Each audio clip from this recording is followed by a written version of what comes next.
All right, just to get started, I want everyone to make sure they have access to the GitHub page here. So a lot of what we'll be covering today, you can like have access to the GitHub page. Bless you. On the GitHub page, you'll find where the data is located. So I took some samples from this paper that was published earlier this year. They were also using like similar methods that we'll be analyzing. I know here at the Microbiome Center here soon. They're using the full length 16S PacBio methods. And so what I did though, just to make sure, everything runs smoothly and, it doesn't take too long, I kind of subsampled them. And so these files aren't too large, so you should be able to download them locally if you want. If you had uploaded them to Sol, that's great. If not, that's okay. We can still work around with that. If you wanted details or ways to know how to like download data from the SRA database, I have a script here too for that. Has anyone downloaded data from like SRA or like a ERR or ENA before? Okay, just kind of confusing. Yeah, so we can do a short kind of intro to that.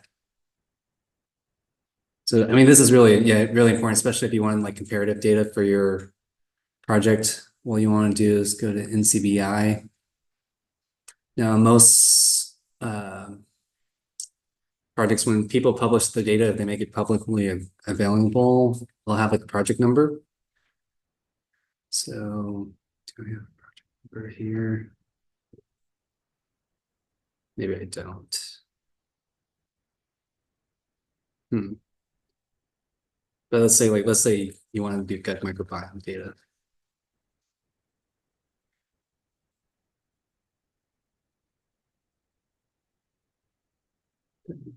Samples. Nope. Let's see. Then you want to go to SRA.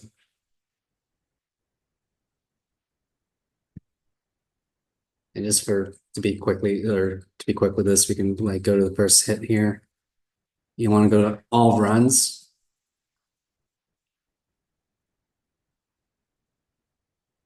Then what'll pop up is like the bio project number. And like this is usually what's going to be reported in the paper. So if there's a study you want to compare your data against, that's what you'll need. And then they'll should have some metadata for you as well as the accession list. And then you can download the accession list. And with these accession numbers, like they correspond to a sample that was like in the study. And then what you can do is use FastQ dump. And, we won't go into too much detail, but yeah, you can use like faster Q dump or faster Q dump. And then like you can actually download that sequencing data to your wherever you want to do the analysis, whether it's your local drive or on Sol. All right. So there's that. Oh, let's see here. I've also put up some like kind of like seminal papers, I would say, or key papers that either go over key microbiome concepts that I think would be helpful if you want like additional like reading if we didn't cover anything today. Also like over key tools, so like Chime2, Data2, like any of these tools that we use today. I try to use like the paper that references them. So yeah, just for your leisure, you can also like read these papers at your convenience. And then gone over the code. So yeah, I think, I mean, we may have just gone over this with people in here, but for the people on Zoom, you will want to like open up a tab and try to follow the code once we get to the coding portion of the workshop. And this is where we'll be running here today. And also have like all the slides for today, or I uploaded them here, so feel free to download that as well if you need that. And then just in case like we do have like trouble running like issues with running any particular code, I also like already provided you some of the outputs. And so then you can still follow along even if you're like you weren't able to get the code to work. Okay. So any questions so far about like the layout of the GitHub or anything about that so far? Okay. Let's go ahead.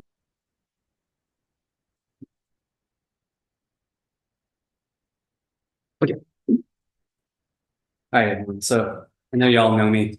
I've been here before, but just in case like someone who's going to watch the recording doesn't know, I'm Sterling Wright.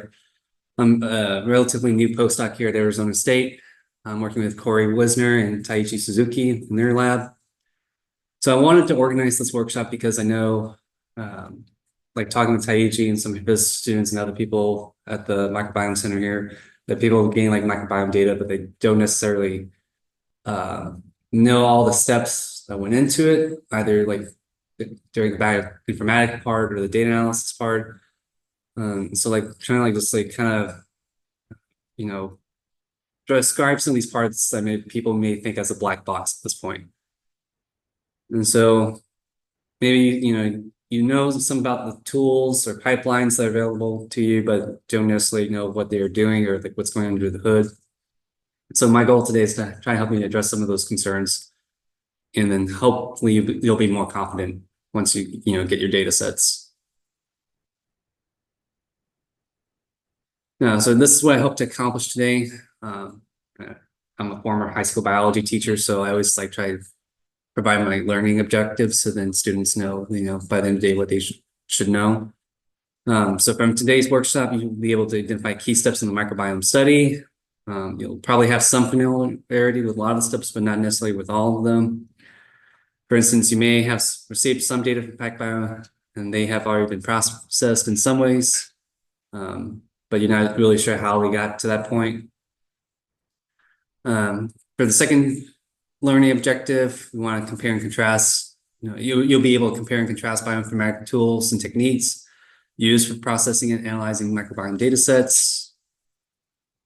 And so like the tools that we'll be using today are not necessarily like the ones that you have to use, but like you'll have to use some other tool, because once you learn like into microbiome field, you'll find that tools like continuously getting updated like almost every week, it feels like. And there's like some new and brand new and better tool out there. But also this, hopefully it helps you become a better reviewer too. Like if you're reviewing a microbiome study for a specific journal, you'll also be able to question other people, like, like why do they use that tool over some other tool? And then lastly, like the big goal today, like takeaway would be like you'd be able to apply some of these like bioinformatic pipelines and statistical approaches to analyze and draw meaningful conclusions from your data sets. All right, so here's just like a broad overview of a microbiome study design, and these are like key steps that I would say I would identify. So first being like sample collection, storage. From there, like you want to like actually do the DNA extraction, and then from there do library preparation. And then you'll have to use some sort of sequencing platform, either like Illumina or PacBio. From there, you'll get the sequencing data, and then you'll have like to do some bioinformatic analysis in order to like prepare the data to do some like downstream data analysis. Now, what's really key to understand like in microbiome analysis is that each of these phases can generate some sort of bias, and you have to make like some decisions, and there's going to always be trade-offs with your decisions. But nevertheless, like with these decisions, you're going to have some sort of measurement bias and measurement noise. So you can think as measurement bias referring to the systematic deviation from the true signal, while measurement noise refers to the unintended experimental variability. And so these biases can lead to like incorrect inferences about the relationship between microbial changes and health outcomes. For instance, there's been like studies that looked at DNA extractions and how that can influence DNA yield, which can then influence, the alpha diversity and beta diversity downstream. And so just being aware that, like microbiome studies are by no means perfect, and this field's still maturing at large. So I won't be covering all these steps today. I'm kind of going to bypass like sample collection and DNA extraction, just for one thing, because we're going to be like mainly focusing on coding. But with that being said, I am going to because I know like there's some specific differences between like 16S and shotgun sequencing. So we're going to talk a little bit about library preparation, and then we'll go from there to the rest of the steps. So starting with library preparation, does anyone here know what's the big difference between 16S rRNA sequencing and shotgun metagenomic sequencing? 16S is just the ribosomal RNA. It's a short base pair. I can't remember how many, couple hundred. And then shotgun, you're doing the whole entire, like all of the genome. Like in microbiome samples, it'd be like every single microbiome that's in there. You have basically all the genes instead of just that targeted gene. Yeah. So yeah, I like what you're saying there. I would just say, yeah, you're not necessarily going to be able to recover the whole genome, right? Because it's just going to be a random sample. But yeah, shotgun is more of an untargeted approach. So yeah, so just kind of build upon that. I mean, what you described, Hannah, is really good. Some other differences to also be aware of. It's usually some differences in costs. Now, with shotgun and 16S sequencing, these costs keep going down, but as of right now, from what I can tell, it's usually about $50 per sample, whereas shotgun metagenomic sequencing is about $150 a sample. For sample preparation, 16S is going to rely on primers, whereas shotgun metagenomic sequencing is not going to rely on primers. You can try to infer functional potential of 16S. There's HiCrust that, based on the 16S gene, you have like what that particular taxon, what functional potential they may have, but it's not going to be as reliable as shotgun metagenomic sequencing, like as Hannah said, because you're going to be able to recover all the different genes that are specific to those particular functions. For taxonomic resolution, now historically speaking, 16S was like kind of limited to only genus level.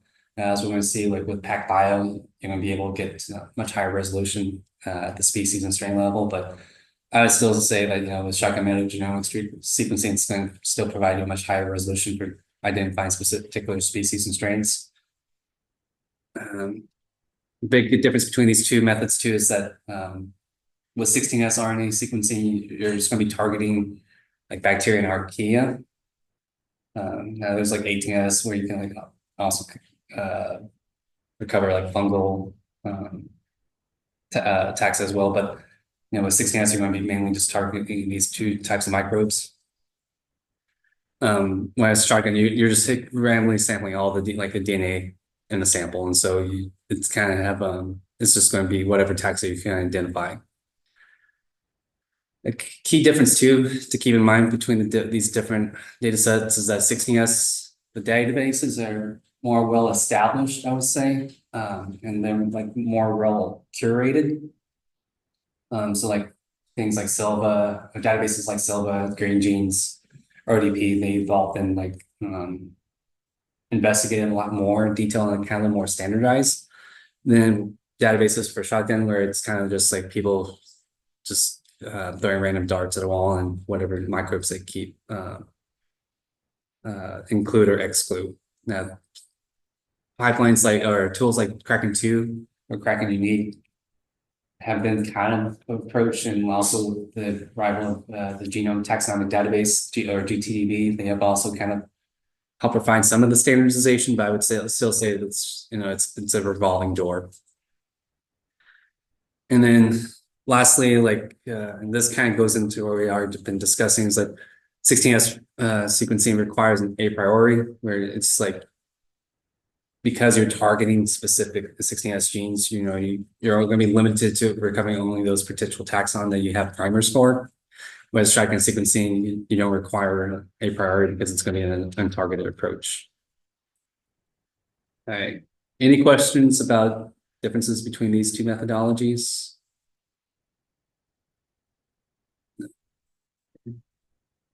All right. All right, so I wanted to spend a little more time discussing PacBio full-length 16S rRNA sequencing. I'm not going to go into a whole lot of detail because hopefully you were able to attend the PacBio seminar that was held like a month or two ago. But the main takeaway here is like, historically speaking, with Illumina sequencing in particular, where you're only targeting a couple hypervariable regions of the 16S sequence. And so that was like, let's say, good enough to like, you know, identify what particular taxa are at like the genus level, but it was really poor at giving us accurate assessments at the species or strain level. And so with PacBio, by targeting the whole length 16S sequencing and targeting all these hypervariable regions, you're going to have a lot greater taxonomic and phylogenetic resolution, which kind of leads into like having more reliable species and strain identification and estimates. Now the one drawback, and to me, like I found like one paper describing this, but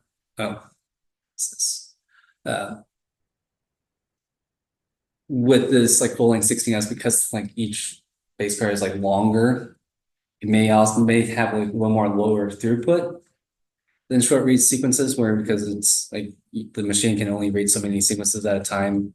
Like short read sequencing may have a little higher output, but I haven't seen a whole lot of studies to necessarily confirm or deny that or refute that. All right. Hopefully this is reviewed from what PacBio did, and they probably explain a lot better than me, but does anyone have any questions about this? Okay.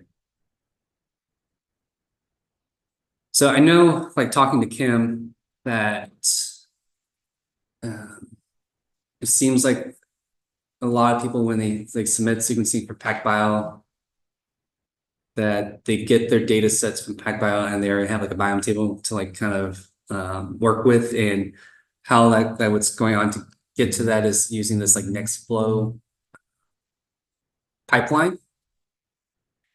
And so to me, like, and this is, you know, especially if you're a beginner and don't necessarily know how to do all the necessary coding, you know, like this is, you know, a really good process, and it's really quick and easy, and you're able to get to like do more important analyses. But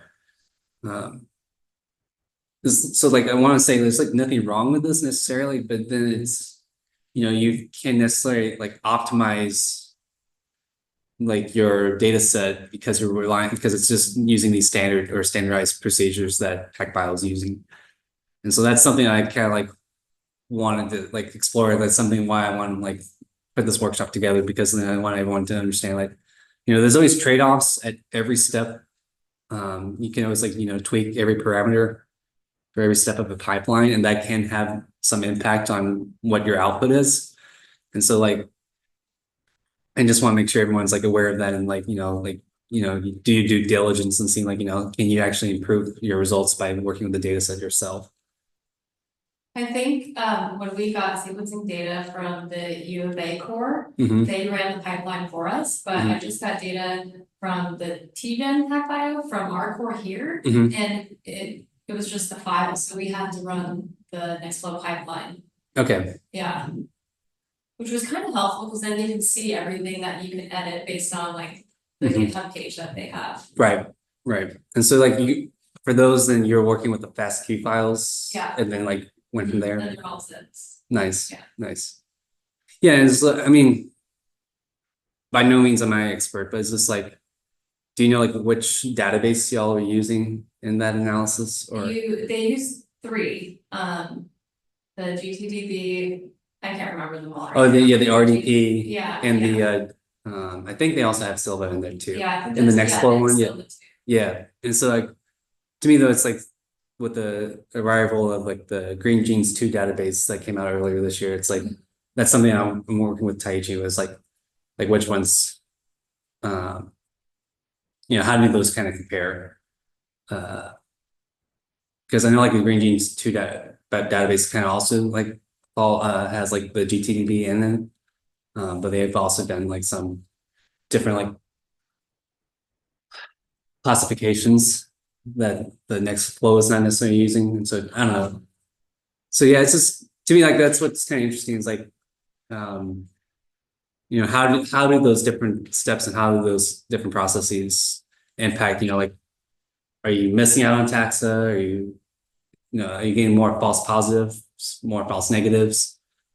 Um yeah, it's just kind of really interesting. Did you have anything else, Hannah? No? Okay. Um Anyone else have any questions about, I'm not a clay expert on this like next full pipeline, but a lot of the tools that they use in it will also be using. Okay, let's just keep moving. All right, so next step I want to go is just briefly kind of describe different sequencing platforms. So if you never worked with like next generation sequencing data sets before, you want to make sure you understand like what a FASTQ file looks like, because it's usually the beginning point. So like whether you're using like PacBio or Illumina, you'll get like these FASTQ sequences, and that's like you get FASTQ sequence like for each sample. And there's a lot of overlap between Illumina FASTQ files and PacBio. The first line is you're going to get this header, and the header sequence line is going to give you like information about like which machine, like what type of PacBio machine or what type of Illumina machine, like NextSeq or HiSeq was used. Also tell you like where some sort of identifying information like to like where the machine was located, like which institute or facility. What's really key to know too, though, is that Illumina and PacBio each have their own proprietary software for like generating FASTQ files. So Illumina has Cassava, while PacBio has OBC2 FASTQ. And so OBC2 FASTQ is a command line software that converts OBC or ONSO base calls files generated by PacBio sequences and then converts them into FASTQ sequences. And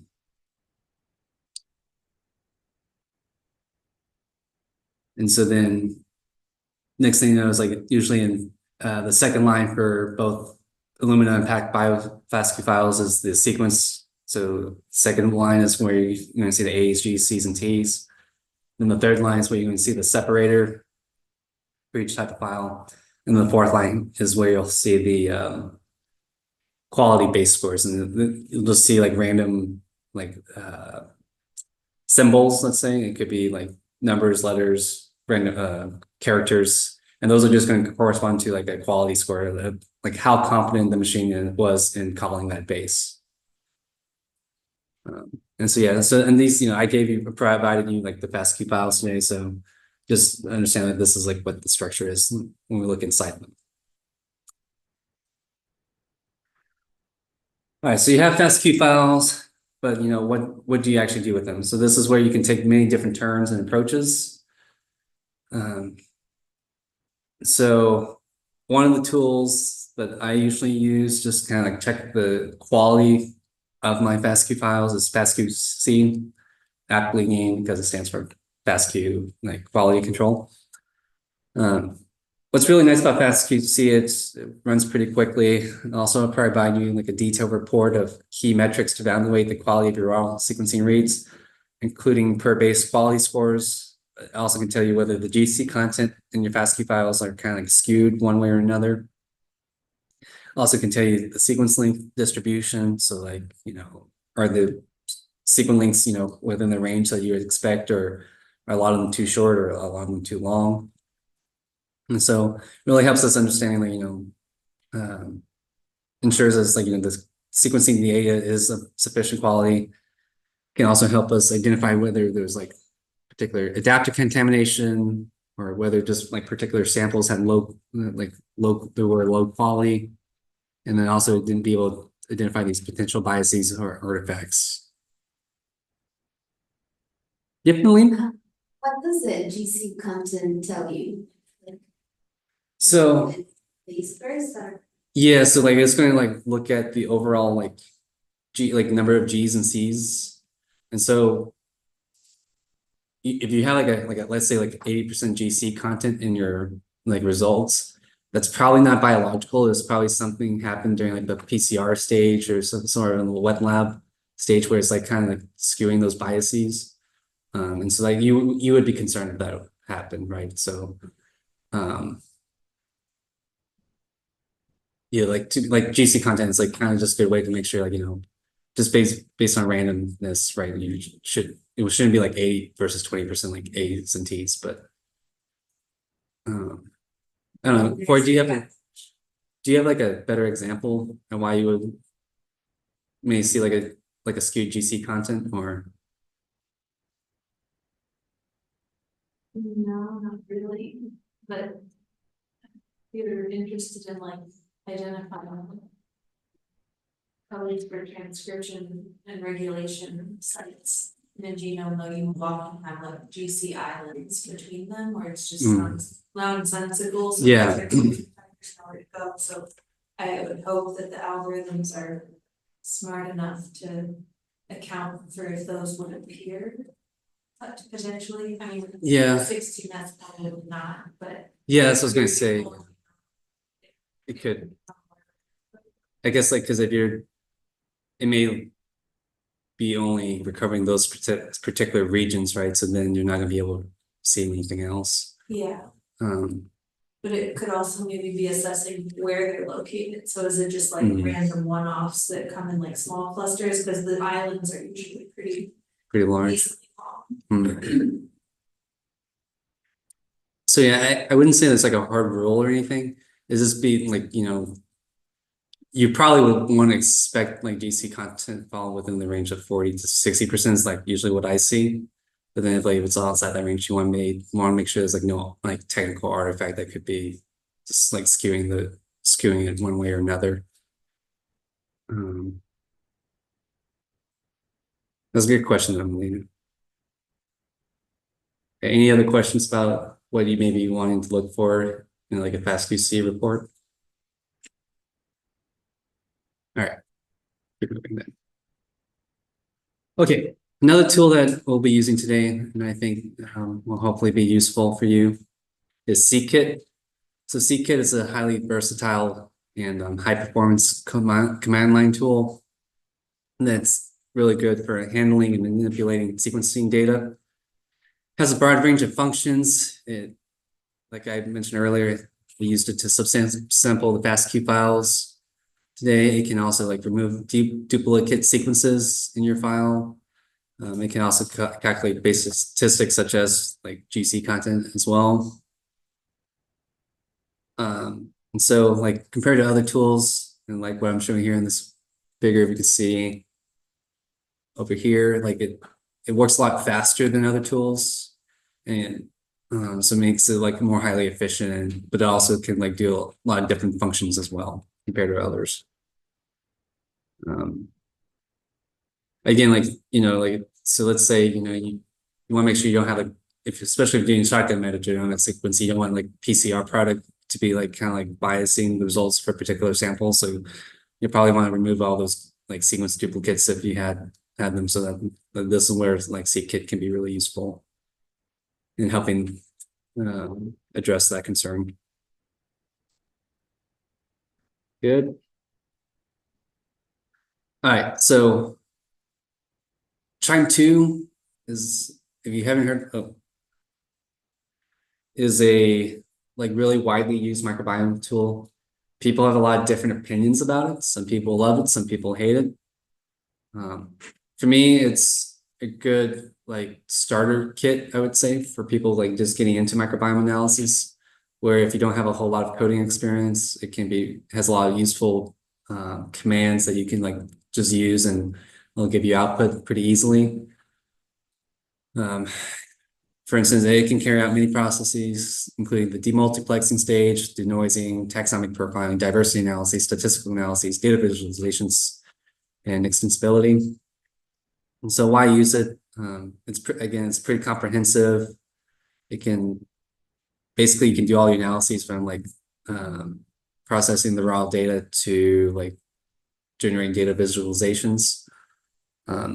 It's also like there's a wide community support. So like if you are having issues, like there's a Chime2 forum where you can like submit a question on there, and like usually people will respond to your question within a couple days.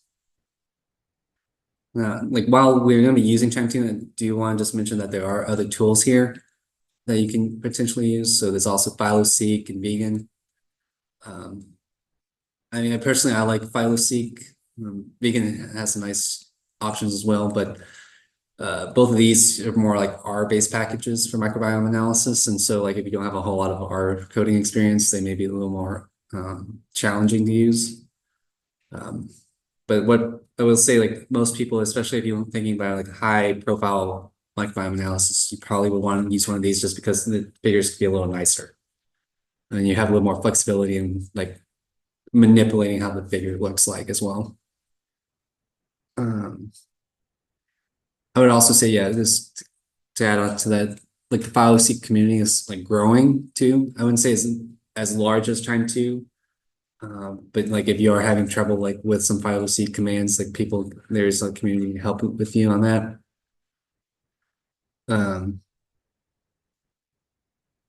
So yeah, and then like limitations, like you may have to use like other pipelines. So like, especially like the early steps when you're like processing the raw FASTQ files, you wouldn't be able to use necessarily PhyloSeq. You may have to use some other tool. So, and same with vegan. So those are kind of limitations with those tools. Any questions? No? Okay. All right. So part of the Chime2 pipeline is the tool called Data2.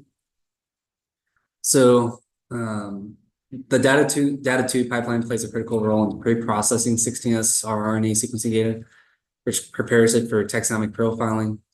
So Data2 can generate amplicon sequence variants, or ASVs, which are exact biological sequences that are used to infer that are inferred from denoising and corrected for sequencing errors when like a particular sequence is aligned. They are different from OTUs, or operational taxonomic units. So OTUs refer to groups of sequences that cluster based on similarity threshold, which is often set at 97%. Some people may use 99%. So if you didn't know like what denoising is, so denoising is just the process of correcting sequencing errors, and that can be used to help distinguish like true biological sequences from like sequencing errors, which can it can also help with like removing chimeras. And chimeras is just when you're thinking, you can think about it as like DNA sequences that kind of during the process, like you have half a sequence from one organism and half a sequence from another organism somehow getting combined, either during like the laboratory process or during the sequencing phase, and then we kind of like it's these mixtures, and so Data2 can identify those and then remove them. Okay. So following the denoising step, one of the next steps is going to be the taxonomic profiling. So taxonomic profiling is the process where you identify and quantify the microbial taxa present in a given sample. This process allows researchers to characterize microbial community composition, and also as well as perform all sorts of different analyses. It can give us insights into diversity, structure, and potential function. There are also different tools that can perform taxonomic profiling, but they all basically align sequencing data against a reference database using one of these like three approaches. So I would say there's like these three main approaches that people use, which one is the genome-based approach. And this is going to be one where you're usually using like where you have like shotgun metagenomic sequencing, where you're aligning your reads to reference genomes, the whole genome. There's also the gene-based approach where you're aligning reads to like reference genes or marker genes. So if you come across the tool like Human or Metaflon, like this is what these tools, what that tool is doing is a gene-based approach. There's also been some development recently with k-mer approaches where you're going like kind of like thinking like an index where you're just taking strings of DNA, like let's say like be like 25 or 30 base pairs in length, and then you're kind of like assigning it to a particular taxon, and then you're then like using the 30 base pair length to then try to map it to what's closely associated, and then going from there, then try to assign it. So it's not doing the whole like length of the read, just like these like key parts of the read and mapping them to the particular reference. Right. Any questions about like these different approaches, or do they make relatively sense? Okay. So we kind of already mentioned this a little bit, but just go into a little more detail. Like choosing a database, especially for 16S rRNA sequencing, can have a lot of impact on your results, downstream results. Now there has been several updates, I would say, just like in the past year, especially because I mean, I would say like even 2 years ago, most people were just using Silva, but over the past year, we had like Green Genes 2, as well as like the Nextflow data, Nextflow pipeline, like kind of combining some of these databases as well, really like pushing the field forward. So like just in the last year, we had like the Green Genes 2 database come out. This database came out with, it comes from like Rob Knight's group, and it's an updated version of the Green Genes database, which hadn't been updated for like, I would say close to 10 years.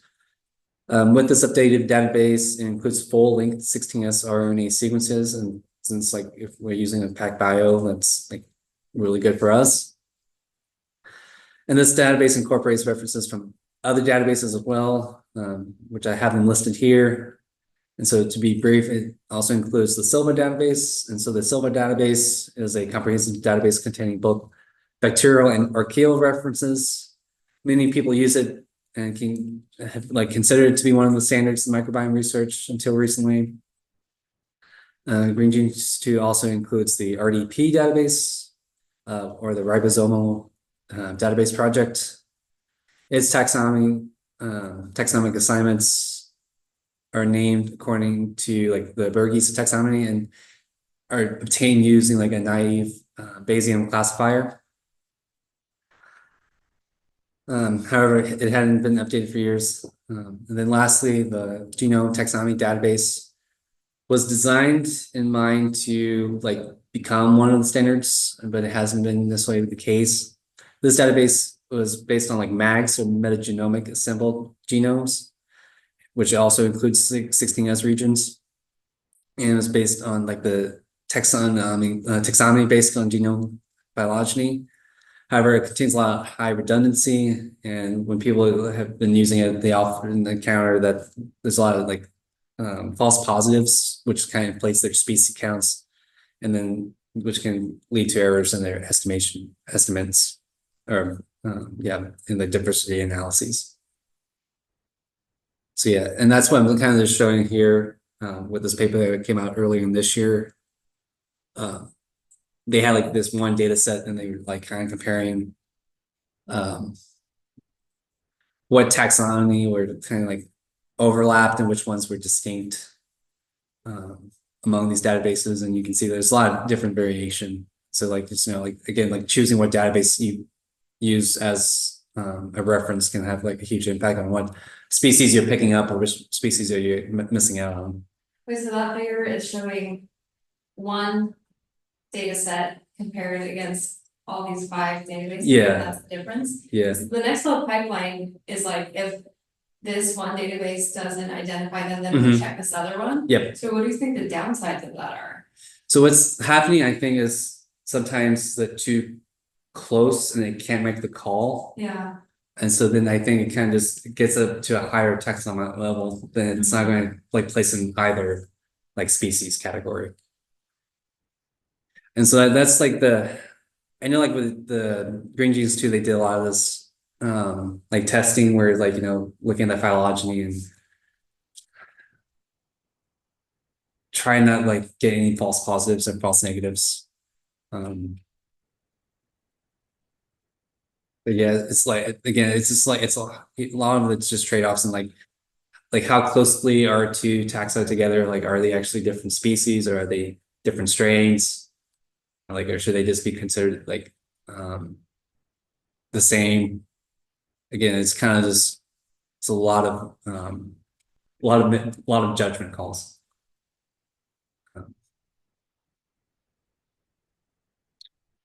Okay.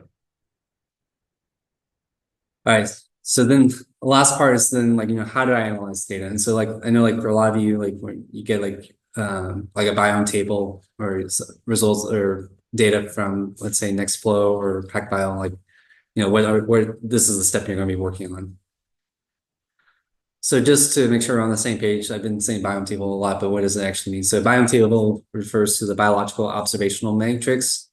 I would say it's like a cornerstone for microbiome analyses, for at least like many microbiome analyses. So it's matrix structure, and I'm showing you here in the top left one, where each cell contains like the abundance or a count of a given feature in the table. A feature could be species, genus, phylum, it could be whatever, but they're usually going to be the taxon is going to be listed on the left, and then the samples are going to be listed as headers on the top. And the counts is like how many sequences were identified to belong to that particular taxon. So a lot of microbiome analysis tools, especially the ones I was describing earlier, like Charm2, Phyloseq, and Vegan, they're going to be like one biome table for analysis. It should be also said you can also like biome tables can also have hierarchical observations. So you may have like one line sequences that just went to the phylum level, and then below that went to the order, class, species, and so on and so forth. So you can have that. That's what it means here by nested taxonomies. And then what you'll want when you're like doing these, you also want some metadata. So that's what I have here on the bottom left, where you have the sample names, usually in the first column, and then you'll have some sort of information, maybe group number, you know, 1, 2, 3. You may have them coded as healthy, diseased, and then you may have some other factors, let's say like BMI, age, so on and so forth. Where does the biome table actually come from? Is that an output of Chime2, or is it a part of the? So it can be Chime2. It's what's generated usually when you following taxonomic profiling. So when you're mapping your reads to a specific reference, right, it's going to say, all right, this sequence went to this particular reference. All right, that's going to count 1. Next read to this taxon, count 2, or some other taxon. So it could be Chime2, it could be for like starting metagenomics, could be like Kraken. There's also a tool called Malt and Megan. So there's a lot of tools that can generate a biome table. What we'll be using today is Chime2 though. Good question though, good question. Okay. Now, I wanted to go over some key characteristics of biome tables because there's like, they had to be treated differently than what I would say like traditional statistical approaches can be used on regular like tables. So when you're looking at biome tables, you really should be aware that they are highly sparse. What I mean by that's like most microbial communities in a data set will have many taxa that are absent in individual samples, leading to a high proportion of zero entries. And this is what it means by zero inflated. And so not every taxon is going to be present. And like what this means is not every taxon is going to be present in every sample. And so you may have like a taxon present in only one sample, and then there's going to be a whole lot of zeros in all the other columns. And then this can really, especially if your analysis is relying on something like the data being normally distributed, like this violates that assumption of that test. Should also be known that your like microbiome or biome tables are multidimensional. Like usually, you know, you have like hundreds, if not thousands of species present. And so this makes the data set highly dimensional. And again, like, as you adding more and more dimensions, and usually you don't have like a high number of samples to account for that multidimensionality that can also violate a lot of assumptions and tests. And then another key characteristic is that the compositional by nature. And it should be noted that abundances in those biome tables are relative rather than absolute. So when you're just sampling a sample where there's like a gut fecal sample or a saliva sample, you're not recording the true like counts because it's a subsample. And that's what it means by not being absolute. And so this violates a lot of assumptions of many classical statistical methods too. It violates, for instance, Euclidean distance and correlations. And then if you don't treat it as compositional data and try to use one of those tests, it can lead to spurious results.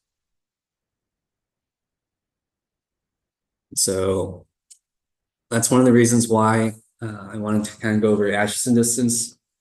Not saying this is by far the best metric, but at least it does account for the composition nature of microbiome data sets, unlike Bray-Curtis or let's say weighted Jacquard. So again, counts are proportional, and what this leads to is the constant sum constraint problem. So just kind of give a demonstration here where if the abundance of one taxon, let's say what's being shown here in, by taxon 1, where its abundance is marginally increasing, that's going to automatically decrease the abundance of other taxon. We have this from books. At 1? Yeah, Interesting. I'm almost certain. We just check just to be. Okay. You still have a long to go. Yeah, I booked it from 12 to 3. Check. Sorry about that.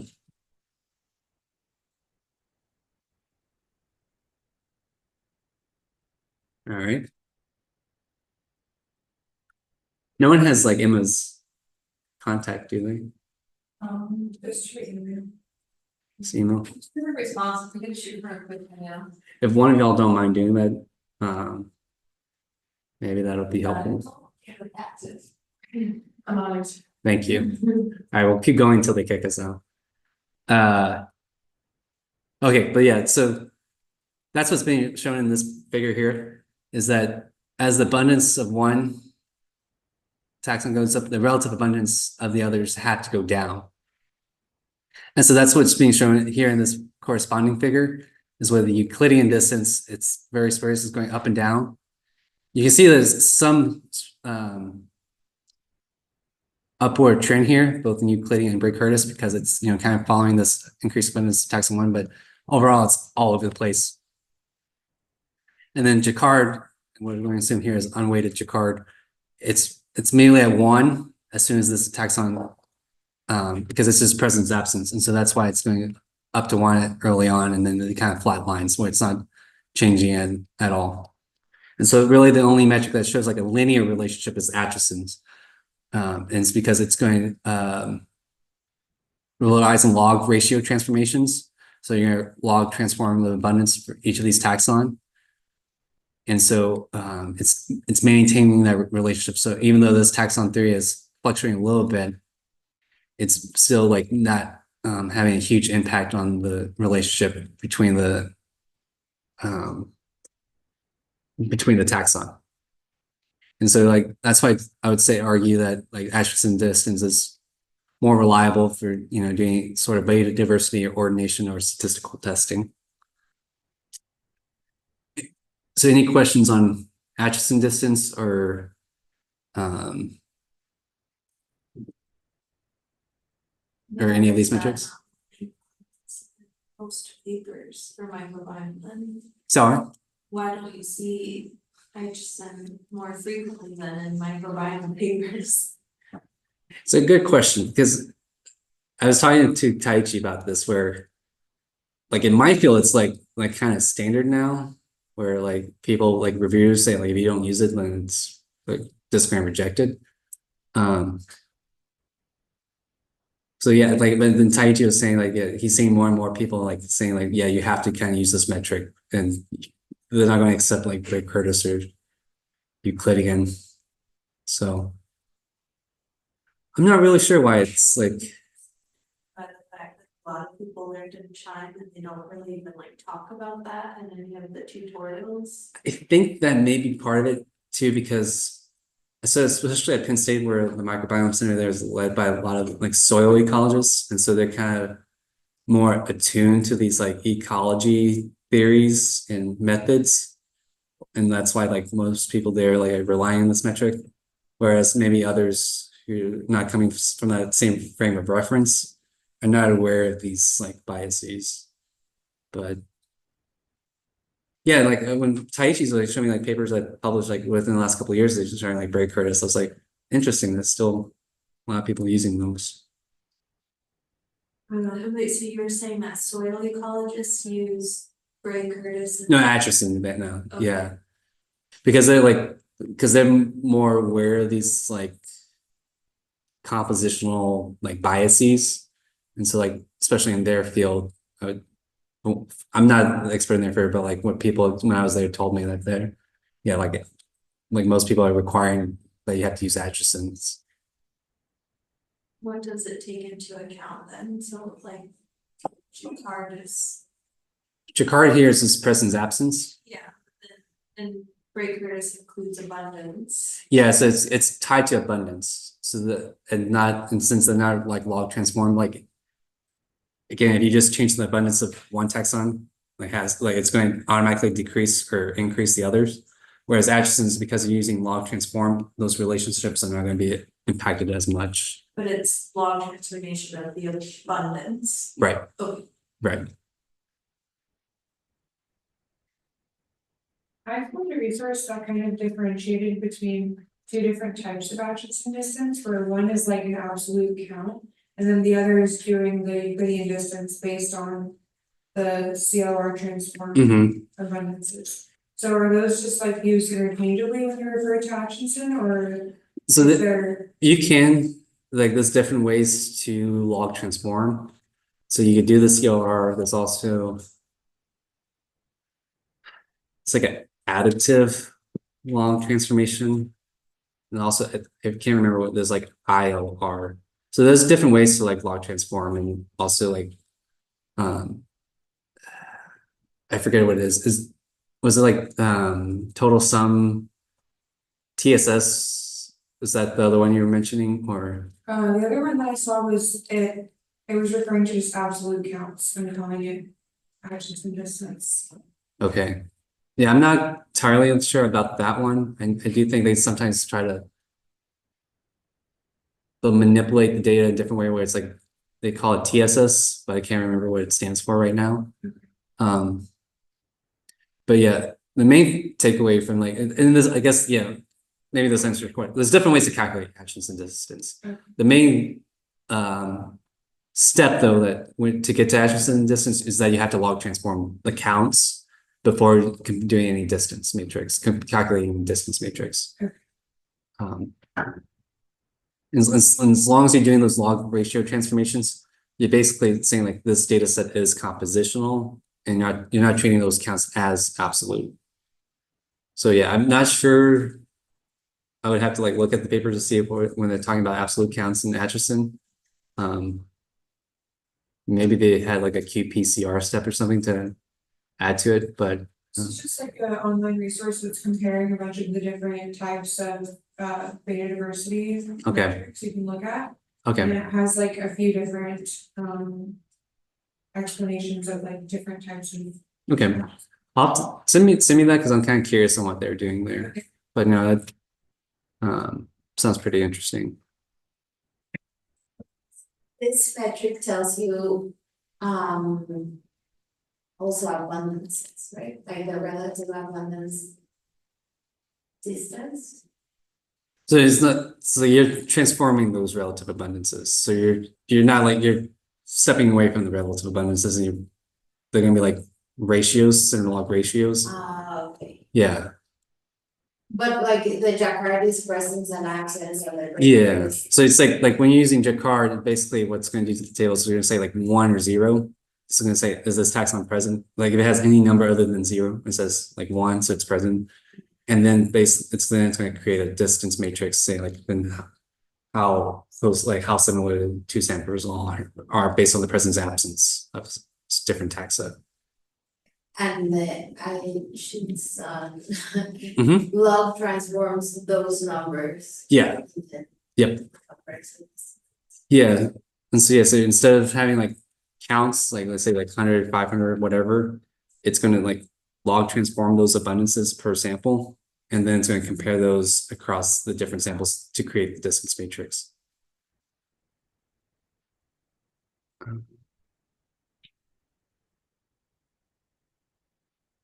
So yeah, so maybe this just helps like kind of visualize it more where, so with with the biome table and Atchison distance matrix, you can perform a couple different analyses.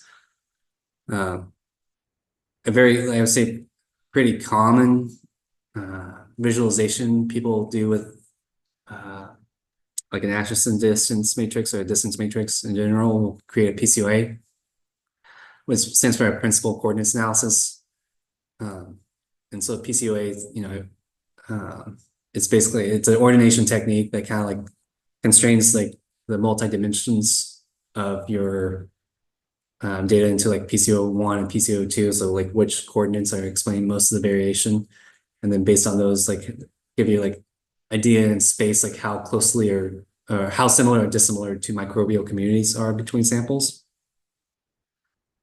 Which with an Atchison distance matrix too, you can also perform a multifactorial Permanova or an Adonis test.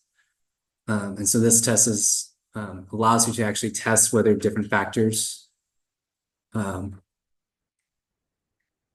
like separating your data set. So while PCOA is only giving like a visual representation of how it's similar or dissimilar, like Adonis or Permanovas can give you like an actual p-value as well as an R-square value, and R-square value corresponds to an effect size. And then we won't be running this sort of test today, but what you also probably want to do in your analyses is a differential abundance test. And this helps you identify which species or taxa are either enriched or depleted in particular groups. And this, there are many tools that can perform differential abundance analyses. I personally like Maslin 2. And like there's been like some benchmark studies showing that because it's like a mixed effects model and using like you can account for multiple covariates, it kind of like it has like lower FDR compared to like other differential abundance tools out there. But just be aware that it's not the only one. And what I also like about Maslin 2 is like I'm showing that usually you have like these in counts, but Maslin 2 can also like transform these abundances into log ratios as well. All right. Any questions so far? Did we hear back from Emma? No. No? Okay. Maybe they haven't come back yet. Maybe they're just going to do it. It seems like it's reserved from 12 to 3. Okay. I didn't see the name of the reservation, but it was like there was a block from 12 to 3 that should be us. So that should be us. So maybe they checked and I think so. they found out. It's just funny because this happened early in the semester where we were trying to get kicked out in the room. So okay. At least we're on the right. All right, so just to summarize, microbiome data sets are highly complex, involve several steps for analyses. It's really important to recognize the limitations of the tools that you use and how they could be impacting your downstream results. What I really encourage you to do is like really ask yourself, like, how could your results be impacted using whatever tool you're using? And then what can you do to try and make your results more robust? And then, I mean, this is really key because, there's a lot of critiques out there about microbiome findings and people not being able to reproduce results. Like one lab is not able to do or come to the same conclusion as another lab. And so, like what could be really causing those disparities? And like, like for me, that reproducibility is really essential for just not good microbiome research, but also just good science for us to move forward. Okay. Any questions? I think we kind of went over them like during the presentation, but if not, I know I've been talking for a while now. So I kind of just scheduled like a 15-minute break. If people want to get up and stretch a little bit. This would be a good time, again, if you haven't had the chance to do so yet, download the data and the script from GitHub. And then if you can log in Sol, if not, that's totally fine. We can work around that. All right, I'm going to pause the recording right now, and then we'll start here. Let's start at just 1:30 just to make it easy. Zoom recording. Okay. All right, welcome back, everyone. We're going to start the coding portion of the workshop. All right, if you can log into Sol, hopefully you've done that by now. If not, that's okay. If you aren't able to work, if you don't have a Sol account, that's fine. Just try and follow this in your local terminal. And if you come into any issues, just let me know. If you do have a Sol account, what I recommend is you have copied the files to your home directory on Sol. And then you'll from there need to log into Sol. Now, if you're going to try to run these commands line by line, what I also recommend is setting up an interactive environment, which you can use using this command here. Okay, so the first tool we're going to be using today is FastQC. And luckily, the Sol people have already installed this program on the computer, on the system. And so in order to access it, we can use module load. So we just copy that command into the terminal. We do FastQC, and then what I do with any new tools I use, I'll usually try to do --help just to see what the parameters are available and what I can do with the tool. And so it also gives us like a help manual. So as we learned during the presentation, FastQC is a high throughput sequence quality control analysis tool. It reads a set of sequence files and produces from each one a quality control report consisting of a number of different modules, each one of which will help to identify a different potential type of problem in your data. If no files to process are specified in the command line, then the program will just start an interactive graphical application. All right. So we're going to be using a lot of these more like kind of program specific and Illumina specific commands. We're just going to be using it's kind of like default settings. So first thing I should do is probably go to my home directory and then go to where I have the data saved.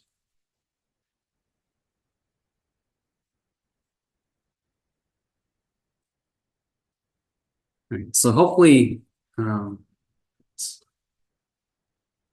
your directory on Sol or wherever you're working on this looks sort of like this.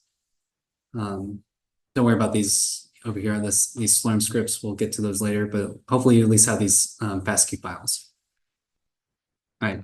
So FastQC can be run with a couple different ways.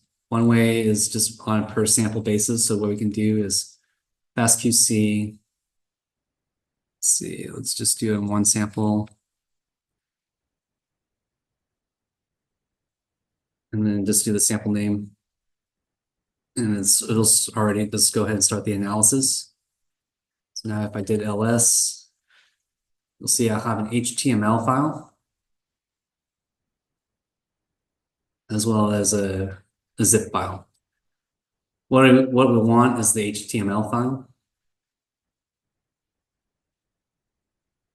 We'll open that in just in a second, but let's say we want to just run it on all the FastQ files at once. So what we can do is FastQC star FASTQ, and then start.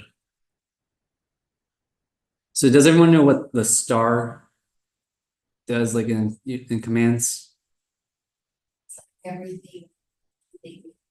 Yeah, it acts as a wild card. So it's telling us like anything, it could be any character beginning, and then when we use in this way, it's going to just give us all the files that end with .fastq. So if you had like a couple different projects .pasq in there, could you put in front of the star, like the starting? Yeah, like File. the prefix. Yeah, Yeah. you could put prefix at the beginning. Yep. Mhm. So yeah, I won't run it, but we could do fastqc and let's say all these are SSR, right? So you do star then .fastq. Okay, so now if I did ls, now I have an HTML file and a zip file for each sample. Okay, and then we're gonna download these back to our local directory. Okay, do it this way.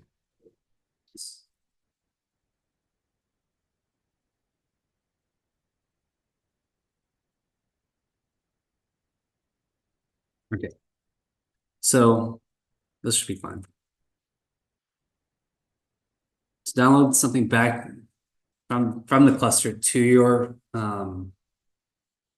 local machine, what you'll do is this time do rsync-p, then your username and wherever the data is stored. So it's probably for you home, then your username. Let's see here.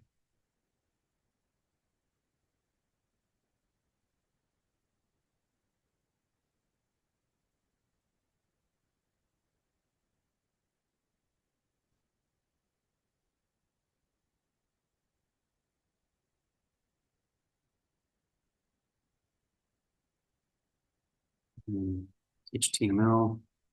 And then at the end, hopefully you're still in your desktop directory. So then we're just going to say, let's copy this to our present working directory. So we're just going to put a dot there. We enter. Well, right, you're copying the files somewhere else. Yeah, so I'm copying these back to the desktop because we can't open HTML files on the cluster. So we're going to try to open them on our local browser. Is that what the rsync command does? Yeah, yeah. So if you use this command, you can use this command to copy files from your local directory to the cluster. You can also copy files from the cluster to your local directory. Do you distinguish that by the minus sign there with the P, or how do you? So no, the P is telling you it's just the progress. So I use that so that it just tells me like it was 100% complete. So if we want to copy stuff from the cluster to our local machine, we have to, for this command, tell us where to go start. So we're telling it, let's copy files from the cluster with any ones that in with this HTML. And then we're going to tell it where to copy it to. And we're just going to say the current working directory with the period at the end. So I know I didn't include this code on the script, but does this make sense or are people not able to follow? No. Didn't That work. makes sense, but so if you're using it in like the instead of like your direct computer terminal, would this still work or is it gonna? I don't know if that makes sense, like. Yeah. I'm using it through this whole dashboard, I opened the.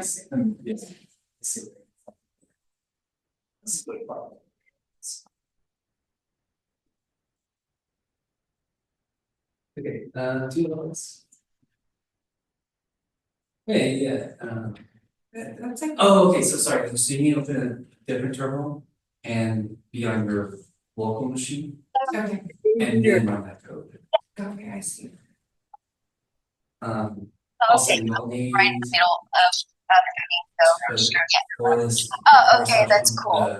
Your login. Oh, okay. That would. Go ahead. No, I was just, Like the RSeq -P, everything, that's running the Sol computer? No, that's running the local machine. Oh, okay, so if I type that, it will. So yeah, so you're, looks like you're on your local machine now. So you did that once. Yeah. So what you can do is do Control A. No, sorry, this is not command, Control A. So that gets you to Okay. the beginning, so then you don't have to like Okay. use the left over. So that I. Yeah, so yeah, that's, yep, that looks good. Your turn. So were you able to get fast QC installed? No, the thing is I'm having another problem, I can't activate my Conda, trying to troubleshoot that first. I used to have it and everything worked fine, but I was checking in. What's it Just say? try to watch your steps and, What's it say? it just says command, not found, Conda. It's very weird. Have you tried reinstalling it or I'm Yeah, let me know. Yeah, I just installed mini Conda and Conda. try pip install maybe? Have you done pip before? No, If you Google pip install content, maybe that'll help. Okay. Or it doesn't come up or It says no match found when I try to see. I don't know if it's an issue with validation. yeah. Did you just type in RSY and then tab? Okay, so it's there.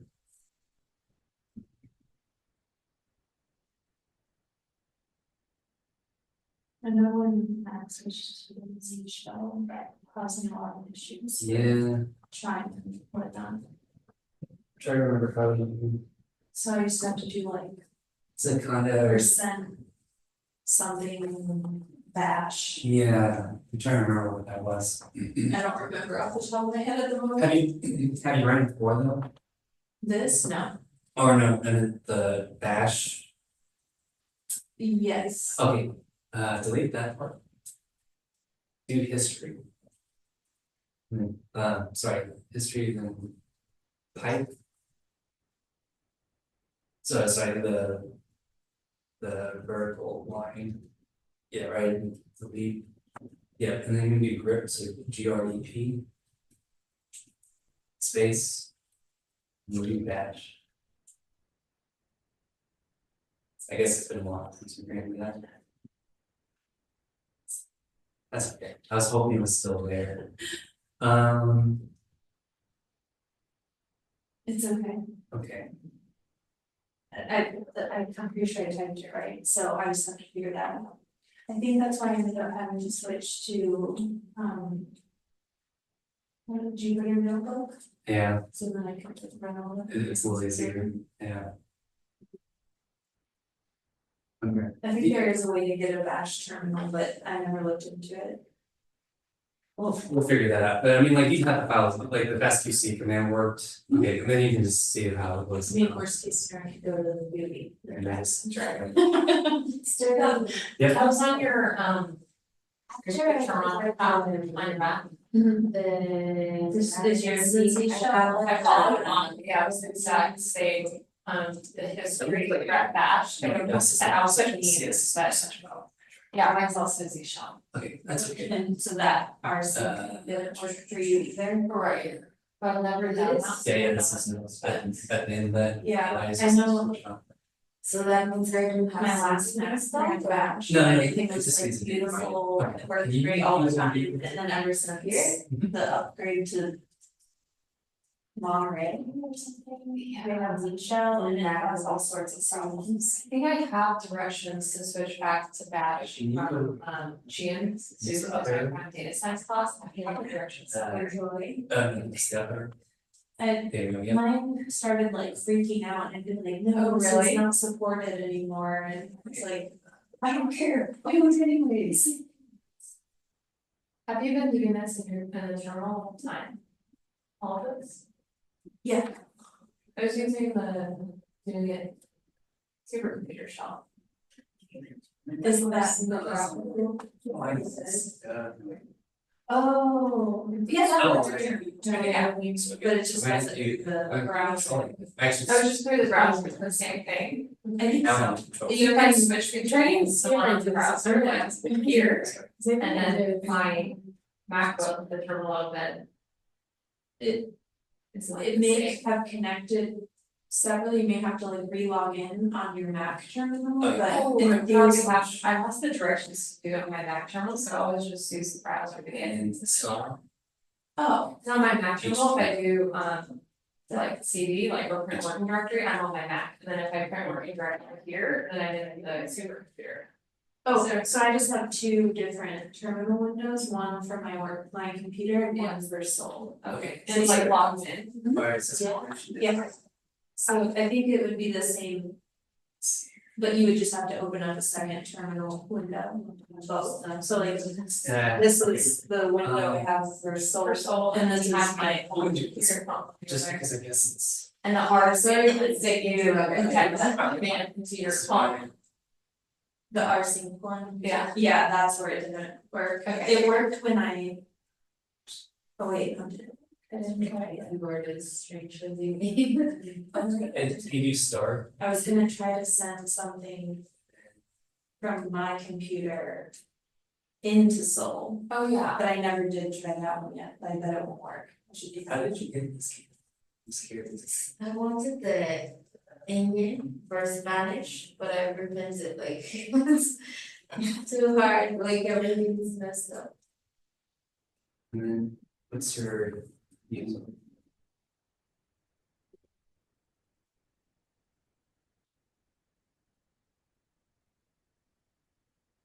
Yes, it's Corey made those. That's the permission to buy. Should I take it in my own? But you guys are supposed to be able to do everything.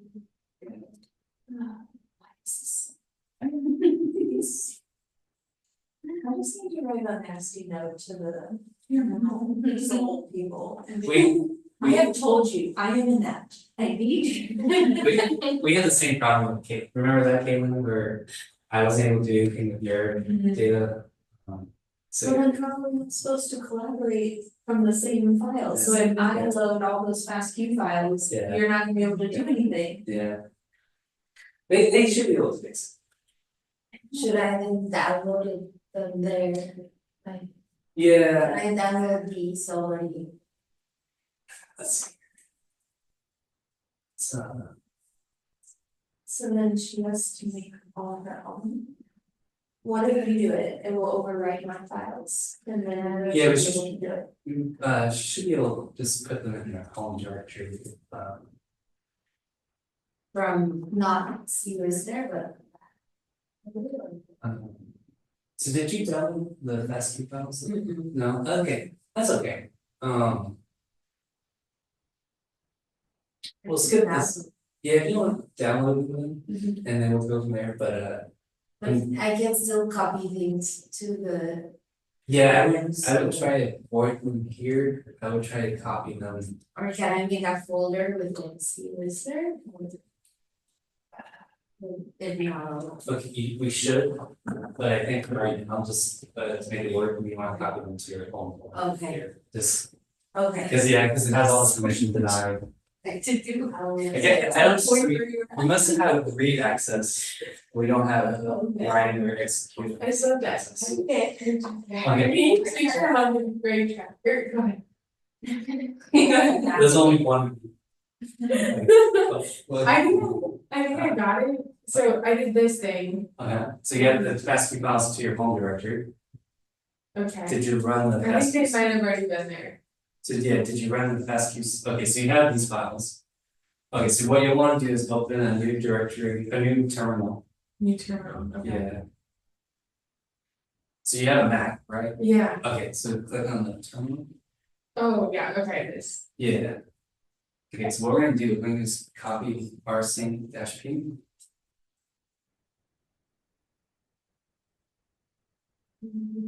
Yeah, we can do that, we can make this work, okay, then do Control-A. Alright, so we're gonna delete the star.passkey. Because we want to, what we want to do is copy these HTML files to your local computer. Yeah, so delete the passkey. Yep, and then, yeah, go all the way towards the end. And then you're gonna do the /. Sorry, HTML.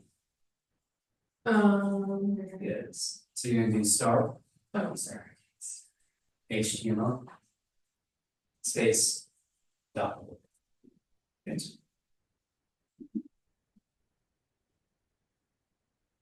And you have C#. What does that mean? It's not bash, it's a C#. 1 second. I can't remember the. Oh, I got the same comment on that, but nothing came up as just with that. The problem is I used to Yes. have bash. Okay, you're still on before I Soul. had CSA. Yeah, that's where I love to So, do okay, that but condom.